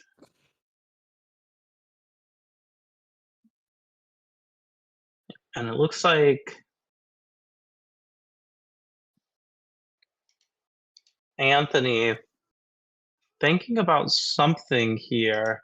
It's like a vibrant outburst, maybe, Yep, to Vibrant try Outburst and to face, now with 2 lethal attackers on board. And now it looks like that is a flashback from Philip. yeah, it looks like it is a flashback onto Flashback the fire fire magic. magic. Very But it nice, looks like and another vibrant outburst, so it doesn't even matter. That's just gonna be 3 to face, that does it. That's gonna be Anthony Lee taking down the first game in a very fast, very decisive manner. I mean, really expertly played and piloted there. Yeah, what a gorgeous turn 1 for Anthony. You saw him laughing over there, that game went about as well as he could have imagined there. He did get hit by a board wipe, but, he just had more slick shots to deal even more lethal damage to his opponent. So you gotta wonder if maybe he was holding those in hand to potentially play after the board wipe, or something like that. But just, masterful game 1. This is exactly what the prowess deck wants to be doing, dealing as much damage aggressively against this slower control deck as possible. Yeah, and taking a look at the sideboard here, what are your thoughts for Anthony Lee? I mean, I'm seeing honestly a lot of control pieces in Anthony Lee's sideboard. For Do you think sure. there's any world where he wants to bring in some of these, counter spells or draw cards or anything like that? Yeah. I think that if I was Anthony, the cards that I would be looking most to bring in here would probably be some interactive spells like Spell Pierce or maybe Negates, or maybe even a spicy little Get Out to save your creatures from removal spells, Mhm. potentially bouncing your own creatures back to hand. I Mm. think that, when Philip is looking to cast like board wipes, probably close to on curve because Anthony is able to present so many early turn 1, 2, 3 threats that having something as simple as a 1 mana spell pierce to counter like a Day of Judgment has got to be something that he's looking to do here. I also think a Yeah, and card like Flow State, is maybe not the best. I kind of imagine that he's probably looking to bring those in for slower matchups where the extra card advantage is more relevant. He's only playing 1 Flow State in the main deck, so it looks like a super, focused and aggressive build here from Anthony.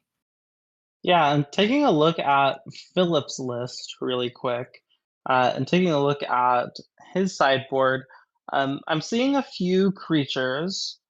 We've got Emeritus, we've got Glen Elendra, we've got Wanchitong, and then, we've also got some of these like fire magic, some strategic betrayals, pest control. But I'm also taking a look at these 3 flash freezes and the spell snare and these high noons.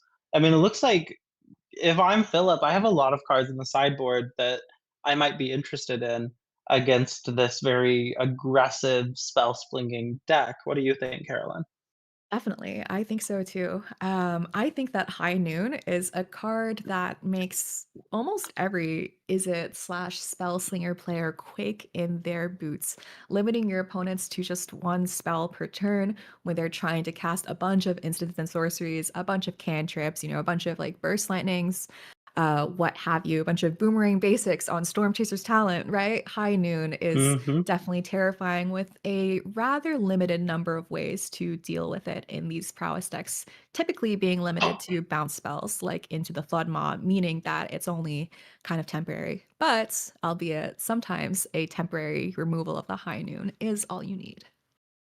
Yeah, I mean, I also think that these sort of 4-color decks are just such a great, uh, place for High Noon because it can also become, almost like this game-ending kill spell, right? Like 5 damage is a lot of damage, and we've seen some decks like Azorius control decks that find it much harder to get access to the red needed to deal the 5 damage from High Noon.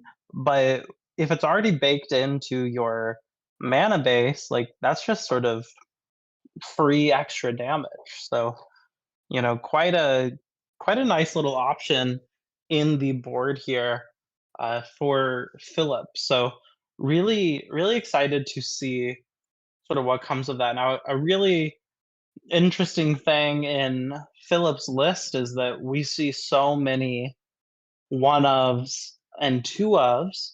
And to me, this is really an example of a deck that has a lot of card flow, right? Like, has a lot of Mhm. ways to get through his deck, to look at options, and he almost gets to play it like it's a little bit of like a toolbox deck. Definitely, yeah. I feel like inside of me there are two wolves. One wolf loves the one of fun ofs toolbox style decks where I just get to play one of each of these cool cards and I see a bunch of these different interesting cards. And then the other wolf inside me likes seeing four copies of every single card that I'm playing in my deck, you know? I think that is also fun and kind of funny, right? To just, you know what you're about. But it looks like we're getting into our backup match here for a little bit. We've got Lyndon Coots on Selesnya Landfall versus Randall Barber on Is It Lessons? And it looks like we're getting right out of that backup match right as we get into it, as it looks like the players are scooping up, and we've got our heuristic from the last one of whoever has a million permanents on board is probably winning, but that one it seemed pretty even, so I'm not sure who took that down. But we are back to our main match here. Anthony Lee on your left, Philip Hurst on your right. And it looks like Anthony starting off with a nice little Pokemon Otter token here from the Storm Chasers talent. Yeah. Cute little token. Love to see Magic players using non-Magic cards for their tokens. Yeah, as we are going to. Oh, it looks like we're plotting this slick shot show off. Really like this play from Anthony Lee, setting up for the future. Really great way to sort of punish your control opponent for, just keeping a couple lands up and passing to you. Yeah, definitely. I believe plotting does not actually count as a casting a spell. So with that open mana Hmm. up, Anthony has kind of time walked Philip if you squint a little bit, you know? Yeah, absolutely. So we're getting back over to Anthony, who, is perfectly happy to just keep attacking with this 1/1 and putting Philip in this really awkward position of like, okay, do you want to spend a kill spell on my otter?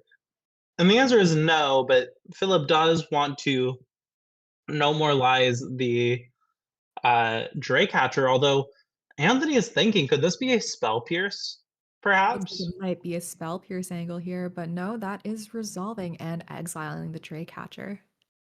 Yeah, maybe just posturing a spell pierce. I think there's definitely some art of the bluff there, probably, right? In high level magic games. You're missing out on equity if you're not bluffing, I think. Yeah, I mean, I guess we'll see. It's a little hard to see Anthony Lee's hand right now, so kind of hard to say if he's got a spell pierce or some other form of interaction. Is this a pest control?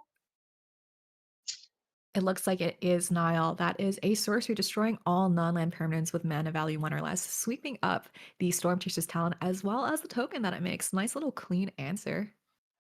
Yeah, nice indeed. It's really hard to deal with things like Storm Chaser's talent in a way that's remotely favorable because it does, generate a creature and it itself is an enchantment. So those are two very sort of different things to deal with. So your traditional board wipe doesn't quite cut it. Um, it looks like just then we had a no more lies on the slick shot, and looks like we just paid it since this was a free spell. So Anthony more than happy to just pay the toll there. Yeah.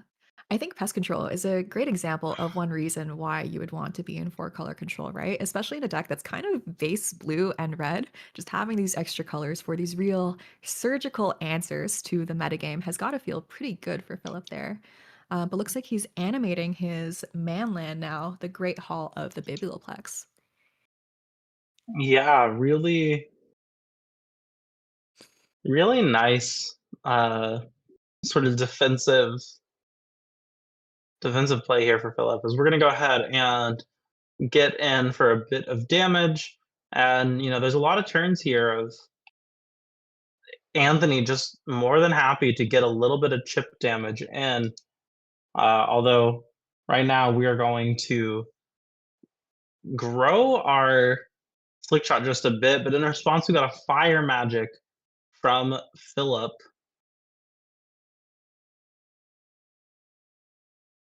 Yeah, it looks like Could Anthony's it honoring be? his answers. Oh, is that a Oh, I think that was a secret identity? identity. Making it Yeah, a to 3 grow into a 3/4. Yes. Love the secret identity here. Just so applicable in so many contexts, right? Being able to choose the conceal version of the spell to protect it against single target removal by giving it Hexproof, or by giving reveal to make it a bigger creature in response to a board wipe like that fire magic. Love the choice of this card and this play by Anthony. Yeah, and now this slick shot is already dealing 7 damage.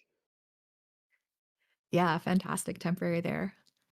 Temporary power toughness, both from the secret identity as well as pumping it. And that is an Into the Floodmaw. Yeah, which I think is gonna bring us up to 9 damage. But I think that slick shot should be untapped. I believe secret identity gives it vigilance, but I don't think it's gonna end up mattering much, as it's just going to get thunder magicked down on Philip's turn.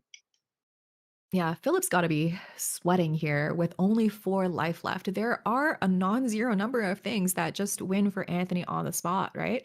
Like a hasty color storm stallion or slick shot show off with like basically any spell would be lethal for Philip. Yeah, now Drake Hatcher, not gonna be the instant win, but is going to set up Anthony Lee.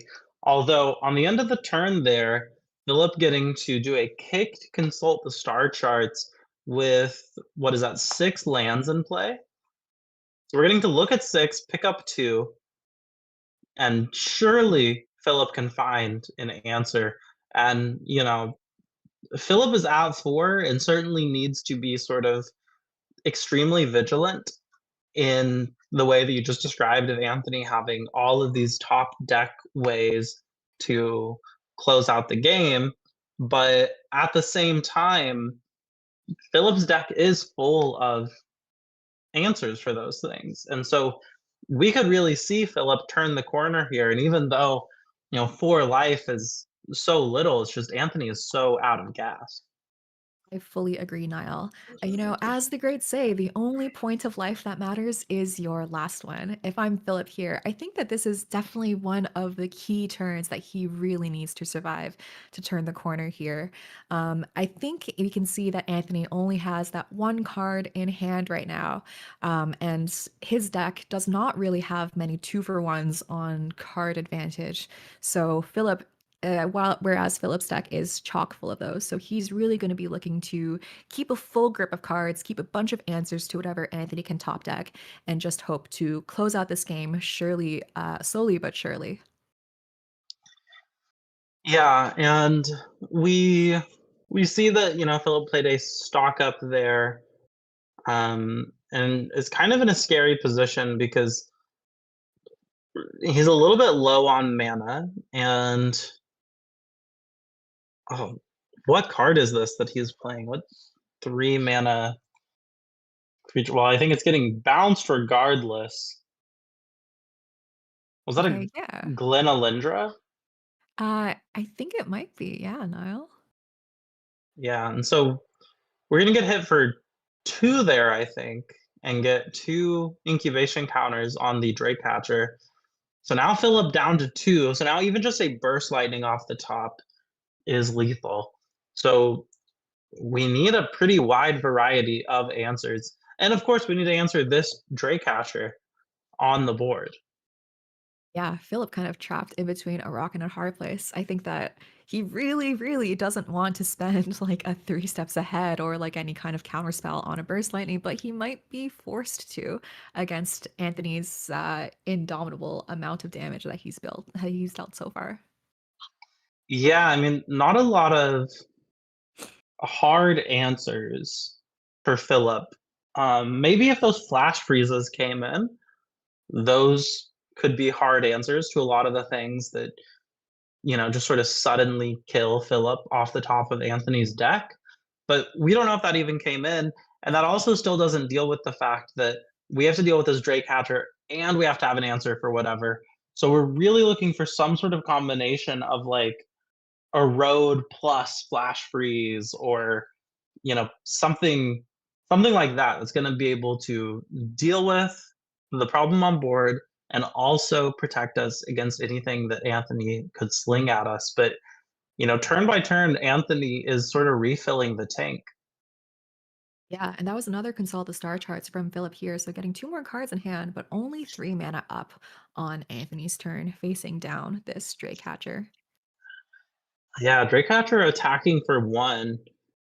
And if you're Philip, it's got to be at least a little tempting to just take that one. Like against Anthony's deck, one life is not that much different than two life. I think so. Yeah, pretty much anything. We see Philip laughing here, head in his forehead. What a good sport about this really difficult position that Anthony has put him in. Yeah, now the other side of that is if you let the damage come in, oh, that's a Oh, burst lightning. Burst We're Lightning playing a last Gwendolyn card Dredge. in Oh hand. man, that was that was incredible. Yeah, I mean, extremely well played by Anthony there to just lock it up on sort of both sides. And like we were just saying, Philip really needed a pretty perfect combination of cards to be able to deal with the multitude of threats that Anthony was presenting. So congratulations, Anthony Lee, for winning round number 2, 2-0. And I think I could be mistaken, but I think Anthony also won his first round 2-0. So he might be 2-0, 4-0 at the moment. Yeah, no dropped game so far for Anthony Lee. Gotta be pretty happy with his build here today at the Canadian RC. What a fantastic and masterful display of this is a prowess deck holding that Burst Lightning in hand until Philip tapped out of mana for that lethal blow. We are going to be switching to our backup match here in just a second. Back to Lyndon and Randall, the Landfall versus Lessons matchup. Yeah, really, really excited to see these players going at it. Not sure as of right now where the round stands. I know that we earlier saw a game end. We were a little unclear on sort of who won there, but yeah, we're coming in on position here that is kind of the classic landfall versus lessons situation, which is both players seem like they could win the game at any second. For sure. It looks like Randall is up a game here against Lyndon. Although both great players in their own right, Randall being someone that I know as someone who I believe is local to Southern Ontario, and Lyndon being one of BC's kind of champions, just a really consistently good player, multiple time Pro Tour player, and I believe a member of Team Handshake Moxfield, as you can see on this slick jacket that he's wearing. Very nice, very nice. Yeah, I mean, both of these decks, Is It Lessons, Selesnya Landfall, are just these decks that can, on a dime, just deal an unbelievable amount of damage. Obviously in very different ways, but they both sort of get to the same conclusion, which is just suddenly winning. So, things are looking pretty good for Randall in this game, but also we have to keep in mind that we are passing over to Lyndon with shields down. And Lyndon not only has a ton of mana, but also has like multiple fetches, and there could easily be a way to just sort of kind of come out of nowhere and win this thing. Yeah, a ton of tricksy cards on the battlefield already for Lyndon. Like we've got an escape tunnel, we've got Bossing Say, we've got Fabled Passage, just a ton of really cute little super valuable tricks that you can do with these cards. For instance, earthbending onto your Fabled Passage to return it back to the battlefield after you sacrifice it for a fetch for bonus landfall triggers. I think that both of these decks are kind of what I might call sometimes like a combo-ish deck, Neither Mhm. of these decks are looking to kill you necessarily in one specific, Storm Count 20 sequence, right? Where you grape shot for the win. That's Mhm. obviously not a standard card. But you could just accumulate so much value, and it sort of feels like it comes out of nowhere if you're not prepared for it. Yeah, it sort of requires your opponent to remain vigilant throughout the entirety of your game with them, where, if you kind of let your guard down for even a moment, they can either just win the game outright or put you in such a position where coming back from it is nearly impossible. Absolutely. And I think some of the key cards that, enable these kinds of play patterns are for Linden, something like a Might Form Harmonizer, right? If you're able to keep some escape tunnels and fabled passages onto your battlefield, you could just double the power of any existing creature without summoning sickness on your battlefield a bunch of times and make for an instantly lethal attack. And for the Lessons deck, I would consider that key, I kill you now card to be that monument to endurance. With things like cost reducers in Grand Grand or artist talent on the battlefield, you can get a ton of triggers just to go churn through a ton of your deck and deal 3 damage a bunch of times, especially with, things like copies with 3 steps ahead, or being able to cast instants on your opponent's upkeep to just nug them for the last 6 or whatever it is for lethal.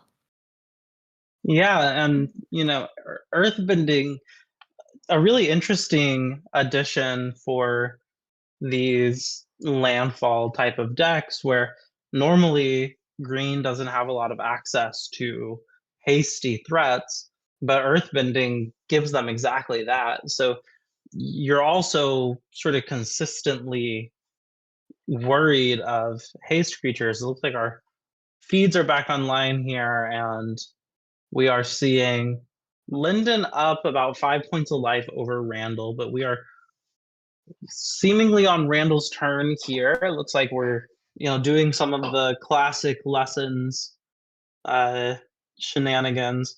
So we might have a copy of our monument. So we might have two monuments right here.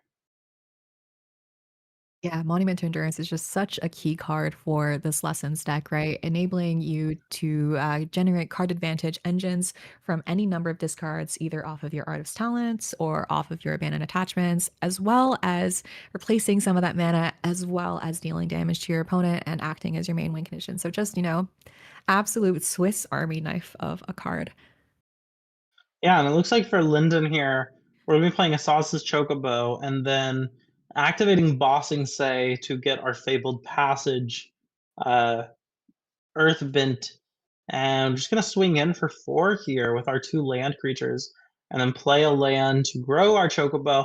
And Linden is now hellbent, 16 life to Randall's 10.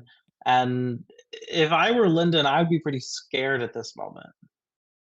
I think so too, Niall. I think that Randy definitely has a chance of closing out the game here and now.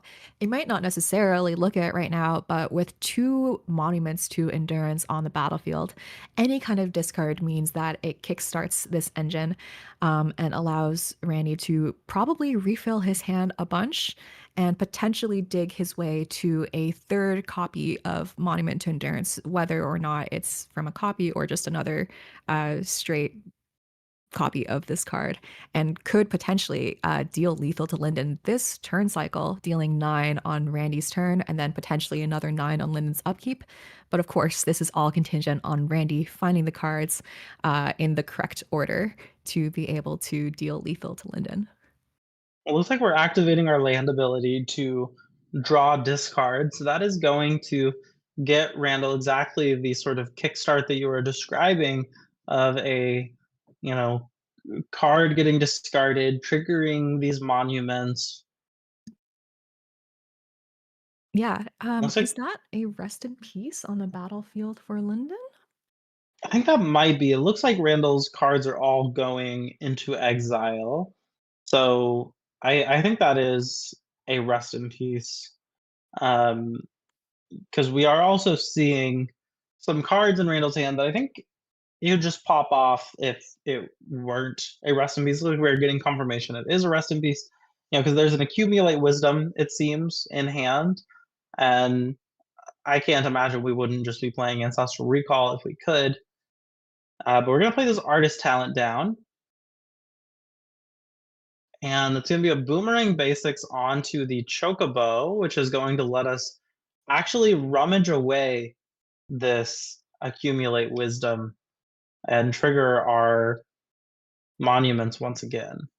Yeah, really love this Rest in Peace. Just such a surgical hate piece against this Lessons deck looking to fill up their graveyard with lessons, making these Accumulate Wisdoms just really bad anticipates. I guess at its baseline, it is an anticipate, but just doesn't feel good to have this when normally it's a draw 3 for this deck. Randy being able to kickstart this engine. It looks like with the first monument trigger, he chose to create a treasure, and now it looks like he is dealing 3 to Linden. Yeah, and this is a really sort of interesting part of the Selesnya and Selesnya landfall that Linden's main deck, only has 2 copies of Practice and Offense, 4 copies of Erode, and that's all the white cards. But if you look at his sideboard, it's 14 white cards.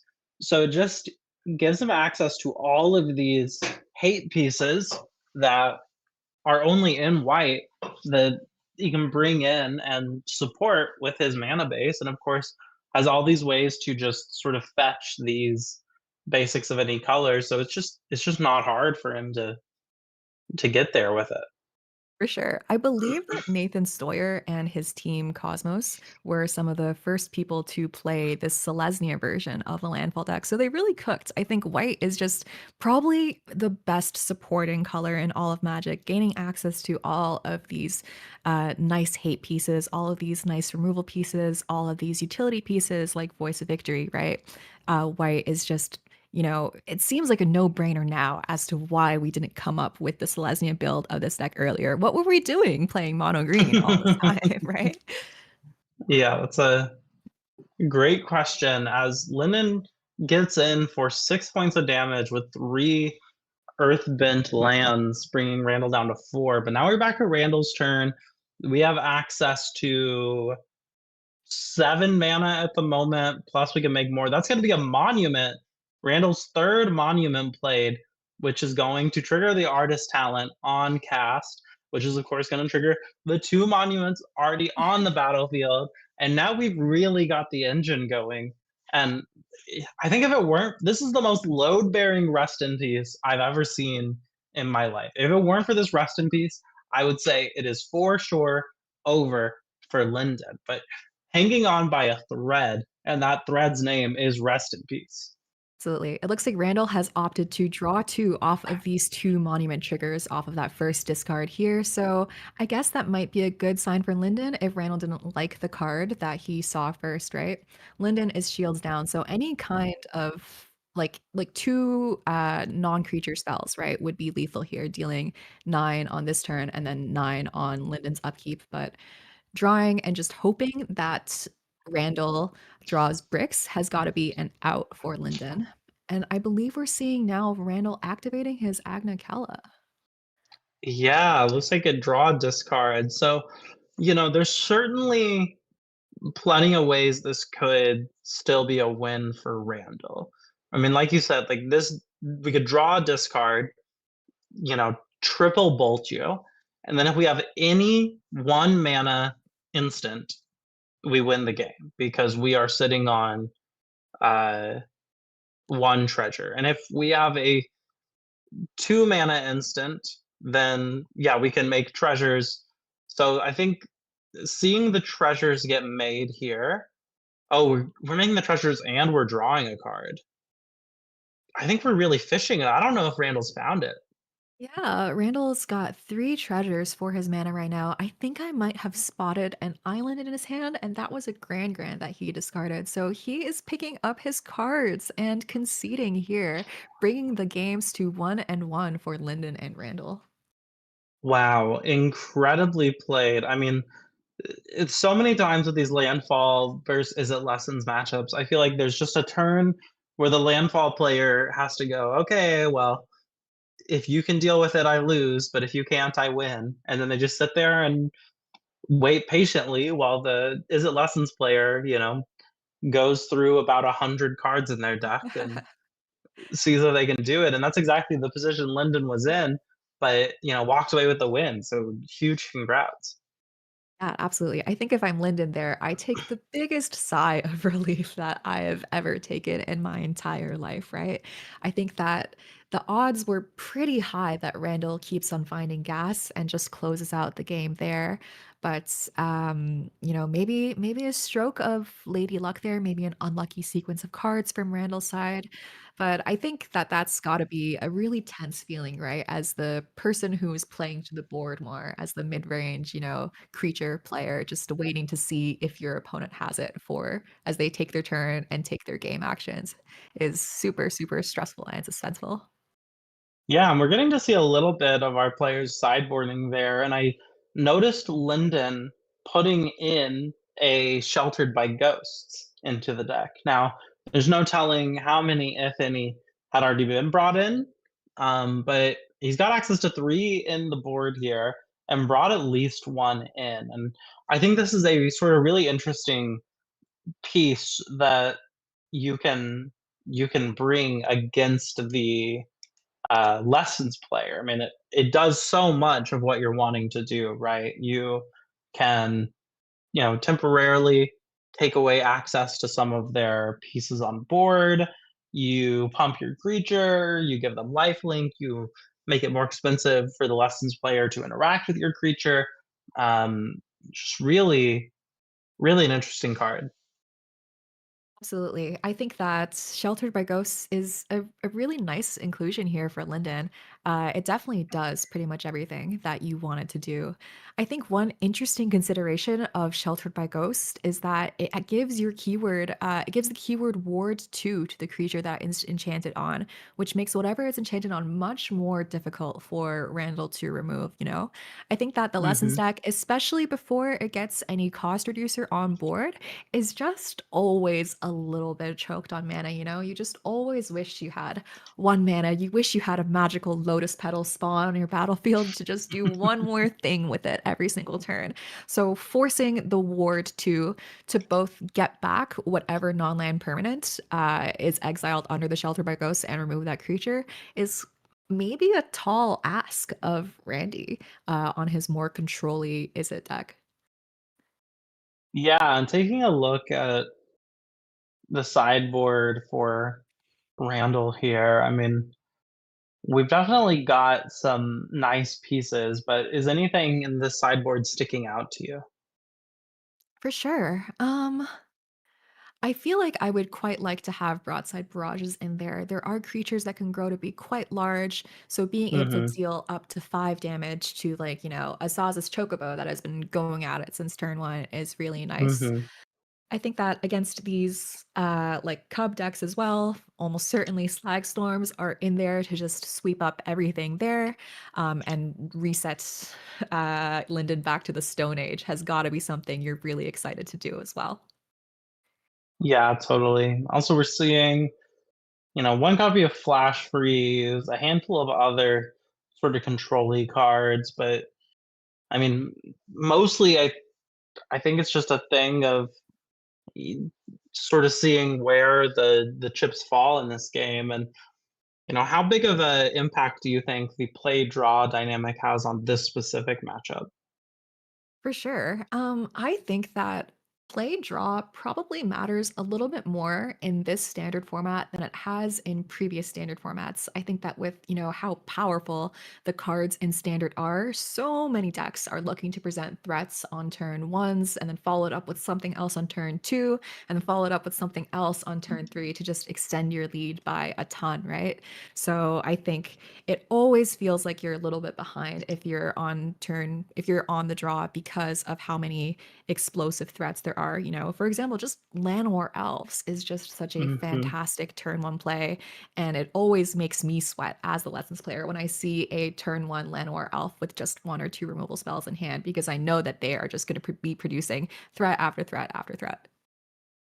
Yeah, absolutely. I really think that Llanowar Elves is a great card for the landfall player to almost like steal the play back from Randall here. So Going into our game 3, we're gonna have Randall on the play, which is, as you were talking about, a huge boon for the lessons player. But as the landfall player, Lyndon also has access to plenty of ways to sort of disrupt that dynamic. So really excited to see kind of how that shakes out once we get these technical difficulties sorted out here. Definitely. If we're talking about great turn one plays, Grand has got to be one of the best turn one plays that Randall can imagine as well. So both of these decks having fantastic curves, having, just fantastic, super valuable creatures to present on turns one. You just Yeah, went to Grand. It's and kind of like a Ragavan. yeah, and if we look here, we've gotten into, it seems like a few turns in, and I'm not sure if we played a ramp spell or if Randall has missed a land drop. Yeah, It I would looks like venture a Randall might be guess that missing Randall land missed a drops. land drop there. Yeah, I think you pretty much snap keep any two land hand, and often sometimes a couple of one land hands as well as lessons. But sometimes you just get magicked and don't draw your additional lands. But with the density of cantrips that lessons have, it's pretty likely if you have them that you're able to find more lands. Yeah, and that's going to be an Ice Still Explorer. So Lyndon really turning this sort of land gap into a land gulf by getting up to 5 lands while Randall's only got the 2. And as you were saying while we were sideboarding, this is it lessons deck sort of at the best of times feels a little choked on mana. So can't imagine how Randall is feeling right now. Yeah, it feels pretty awful when you're actually choked on mana, especially when you're behind 3 lands compared to Lyndon's 5. And then also getting additional land drop each turn from the Iceful Explorer. It's got to feel like the walls are closing in here for Randall. Yeah, and we're swinging in with Gran, and then looks like before blockers, we're gonna go ahead and take care of that Ice Still Explorer.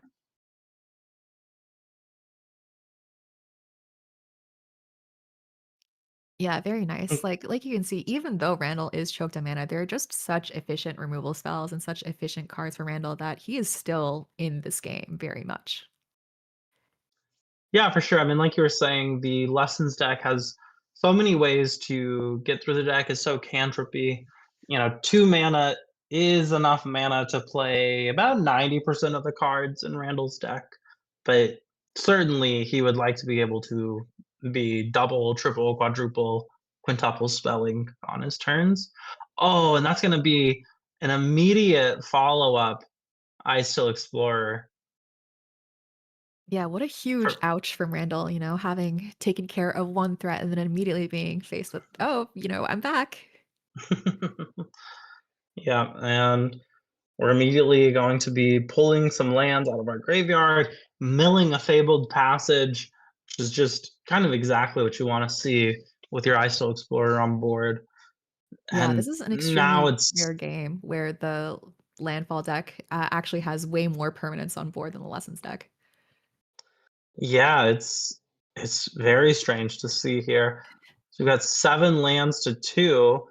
And I mean, Ancestral Recall, nice card to play when you're sort of choked on resources. So a nice accumulate wisdom with the discount from Grand there. And looks like we maybe got a Verge out of that, so that helps for sure, but we'll see how this goes for Randall, as we're gonna be playing, what is that, a Combustion Technique? Yeah, it looks like maybe a combustion technique there. Not sure if Dealing Randall with, has found his third land yet. yeah, I thought I saw a Verge in hand, but I could be mistaken.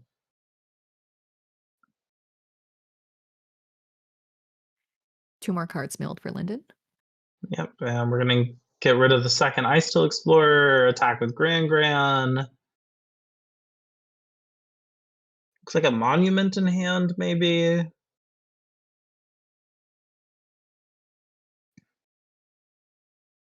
Yeah, Randall's drawn a ton of cards, and there is that third land drop for him, along with that senior discount on the Grand Online. Though I do think that for Randall, he can't quite feel like he's out of the woods yet, right? I think that when you're playing the Lessons deck, there are definitely turns where you almost have to take them off to resolve a monument or to resolve an artist talent where you're not doing too much to affect the board. So although he has managed to stem some of the bleeding, draw a 3 cards off the top, he still has quite a ways to go before he's locked down this game. Yeah, although I think, Linden has sort of, I think we're seeing a little bit of a flood versus screw here as we earthbend the Fabled Passage and crack it to get a land. And, generally speaking, people say that, screw beats flood every time because you are sitting on a full grip of spells, and just as soon as you get the resources to play them, you now have a ton of things. Whereas when you are flooded, it's sort of the opposite, right? You have nothing to do and only resources. But the big difference here is that for this deck, we've got like these bossing says, and we can just start spending all of our mana to animate lands every turn. Absolutely. I think Bossing Say is a card that surprised a lot of people. I don't think it was very remarked upon during spoiler season, but just having, 4 mana, get 2/2 of power toughness on the board, either as like a different creature or to make an existing creature bigger, is just so, so valuable for this landfall deck to have as options. Wow, and look at this. We've got the monument down for Randall, and he attacks with Grandma, discards a Verge. So it's now at the point where between the monument and just the card flow that he has access to, he's no longer even really that worried about uh his mana. Yeah, it feels like Randall has kind of, beaten the screw a little bit, right? Like once you get out of the woods there and you start generating that card advantage, you just never are really in fear of missing your land drop again once you get that monument plus grand combo on board, right? Just drawing an extra card each turn off of that loot. You got to wonder if Lyndon is maybe regretting attacking with that land last turn, but definitely still just getting that life total down. Or no, I believe he didn't have the mana to attack. Like it took all the mana to earthbend it onto that Yeah, land. I think that the land was already tapped. Yeah. But I think Lyndon's drawn another land for turn here. And the problem with having all of these fetch lands and, earthbending them back to the board and stuff is eventually you do just run out of fetchable lands, right? Like there's I think 10 total basics in Lyndon's deck, and we've got, let's see, one, two, three, four, five, six, 7 of them on board. Who knows how many in hand? Yeah, certainly. With all of these fetches, all of this recursion, Lyndon's deck has got to be a higher hit rate at this point than Randall for castable spells, right? With all of these fetches, he's probably seen, like 12 to 15 lands at the very least of his deck, which has got to be a majority by this point. So, a nice little added benefit of the landfall deck, thinning your deck to contain more spells later on in the game. Yeah, and we're just gonna get in for 2 points of damage here, maybe trying to leave up a blocker, but that blocker is going to get shot down by Randall. Now, of course, landfall, the land's gonna come back, but the way is clear for Grandma to get in and, keep this train running. And that's gonna be an artist talent pickup for Randall as he discards another land. And it's just so funny to me to go from stuck on 2 lands, really difficult, to every turn taking 7 game actions, discarding excess lands, just out of nowhere. Just what an incredible deck. Yeah, absolutely. I think there's definitely some masterful sequencing here going on for Randall, right? Like looking to his outs, knowing that he has to attack with his Grands each turn, just to see through more of his cards, and being able to dig for this card advantage engine. And once he's here, he just has, a full grip and plenty of options at his disposal. Yep, and we've got the artist talent down. We've dealt with the other landfall creature. Randall's feeling probably more comfortable than he's felt for most of this game here. And, you have to think about how much different this game would look if Linden had not just drawn like 6 lands in a row or whatever. Now, is that a Yeah. voice of victory? Yeah, it is a voice of victory. Unfortunately, it does not really block Grand Grands profitably, only having one power of its own. So he'll have to find something else, but looks like that's an It'll Quench You from Randall. Yeah, so casting the Eloquentia, getting the monument trigger. Now, of course, Linden has the 2 to pay and looks like is gonna go ahead and pay it. Yeah, I still quite like this play from Randall, though, right? Being an instant that he can cast in order to maximize the value from his monuments on his opponent's turn, right? Because it does trigger once each turn, so meaning that you're also able to get value in your opponent's turn. So just casting an instant to get rid of this card that is otherwise pretty useless to Linden's 1 million mana to get that additional trigger is still super valuable from the Lessons deck. Yeah, really, really nicely done there. And, the 2 mana when you've got 2 bossing saves can actually be fairly relevant. Like, that can be the difference between Linden making 1 creature this turn or making 2 creatures this turn. Yeah, definitely. It is functionally 4 mana after all to activate Bossing Say. So, nice little thing that reduces the number of possibilities for Linden's turn. Yeah, and it looks like God, it really just seems like Linden is sitting on a full grip of lands there. It looks like one of them is another Bossing Say. So we're doing some math here to see, okay, how many can we really get? I also think there might be 2 basics in hand, which leads me to believe that the one forest we saw in the deck is the last basic in the deck. So that makes a lot of these lands pretty awkward. For sure. It might be a case of bad beats for Linden. Like we said, his deck has got to be pretty thin of lands right now, basically being relegated to just non-basics remaining, but he's just kind of drawn a brick so far. Not too many relevant creatures to speak of besides this Voice of Victory. Yeah, really, really tough. Now, the nice thing about these lands is because of bossing say, they're never really worthless, right? Like you can simply turn your fabled passage into a 2/2. But it looks like we are going to go ahead and get that forest, which I do think is the last basic in the deck. I could be wrong. If it's not the last basic, it's pretty close. We're gonna Yeah. play Bossing Say as our land for turn. We're gonna activate Bossing Say twice. And see, here's the importance of that 2 mana from It'll Quench You, right? Like these are 2 tapped 2/2s that without the 2 mana from It'll Quench You would be untapped 2/2s that could pose a threat to Grand Grand. Yeah, absolutely. What a heads up play, making that Il Quencha even better on Randy there. I think if you're Linden, you really hope that these Earthbent lands survive and that you're able to maintain some kind of board presence here, right? Even though he's not really drawing creatures right now, just having these creatures on board will present some kind of life total threat to Randall, especially since his win condition doesn't necessarily play to the board.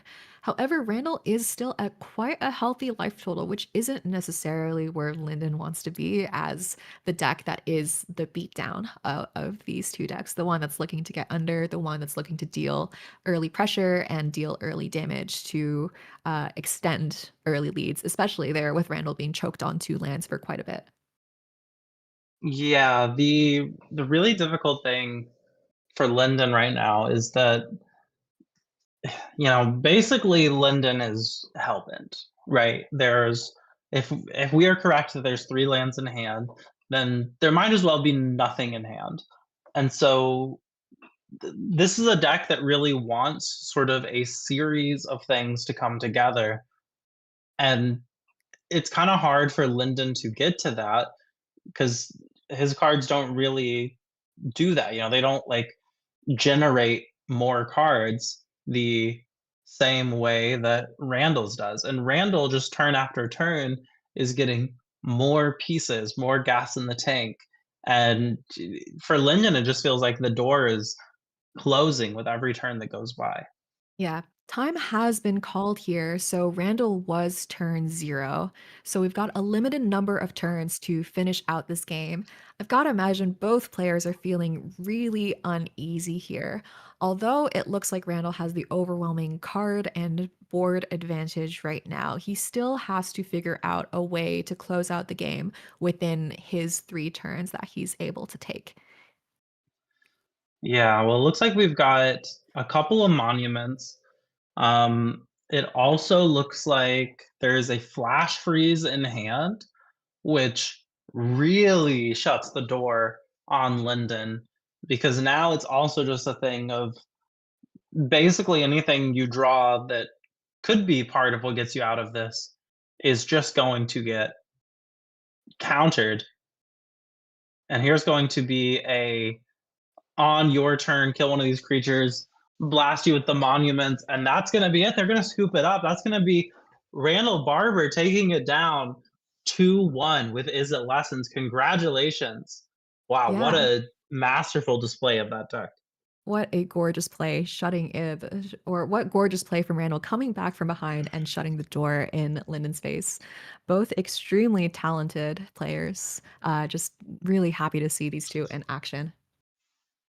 Yeah, absolutely. I mean, being stuck on 2 lands for so long, and especially against an opponent who was accelerating their mana, and just unfortunately for Linden, that's all he was able to draw for so much of that game, and then, Randall able to just run away with it. So, huge congrats uh, to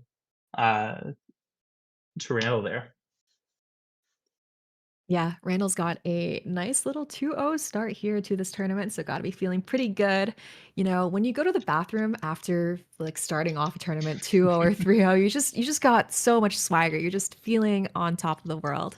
Let's take a look here at the face-to-face tour dates. As you know, face-to-face tours all around Canada, bringing magic to you.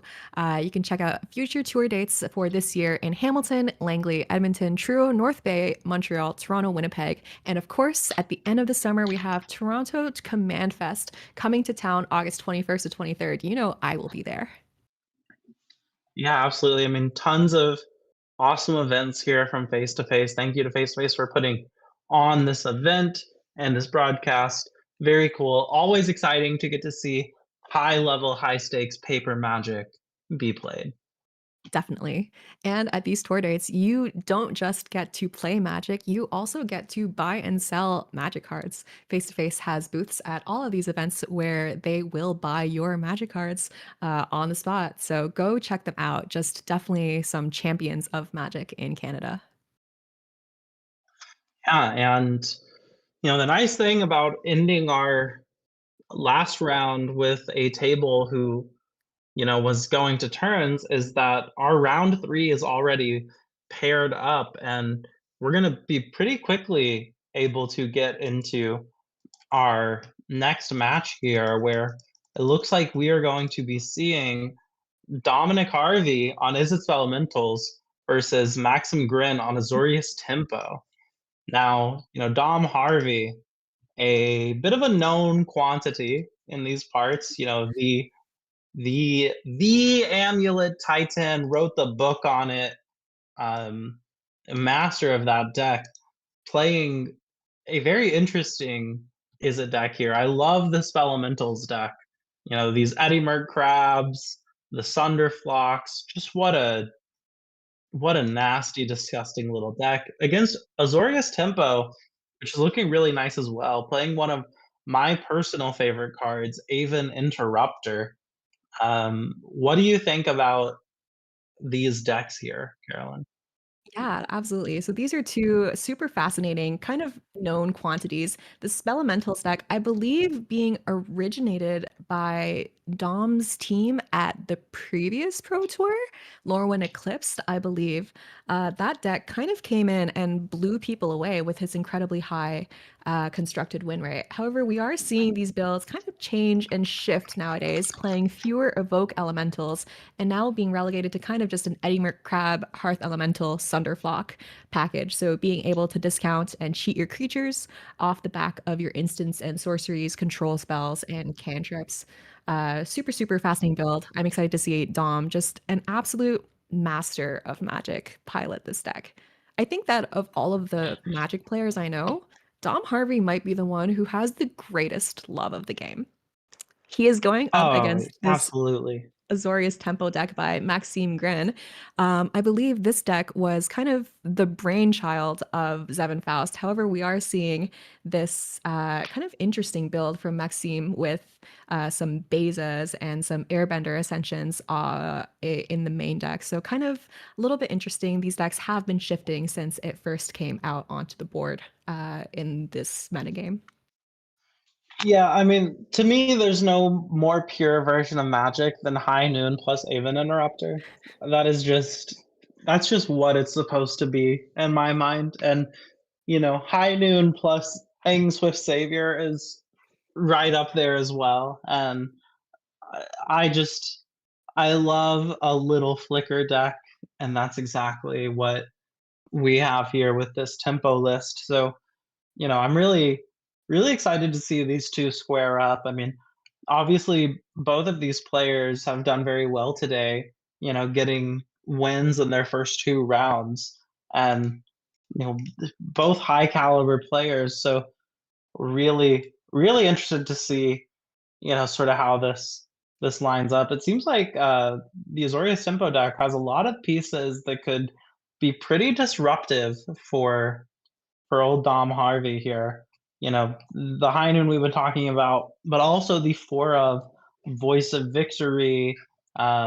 We've got the Aang, the Interrupter, Flood Pits Drowners. Just a lot of ways to really sort of gum up the works for Dom here. But of course,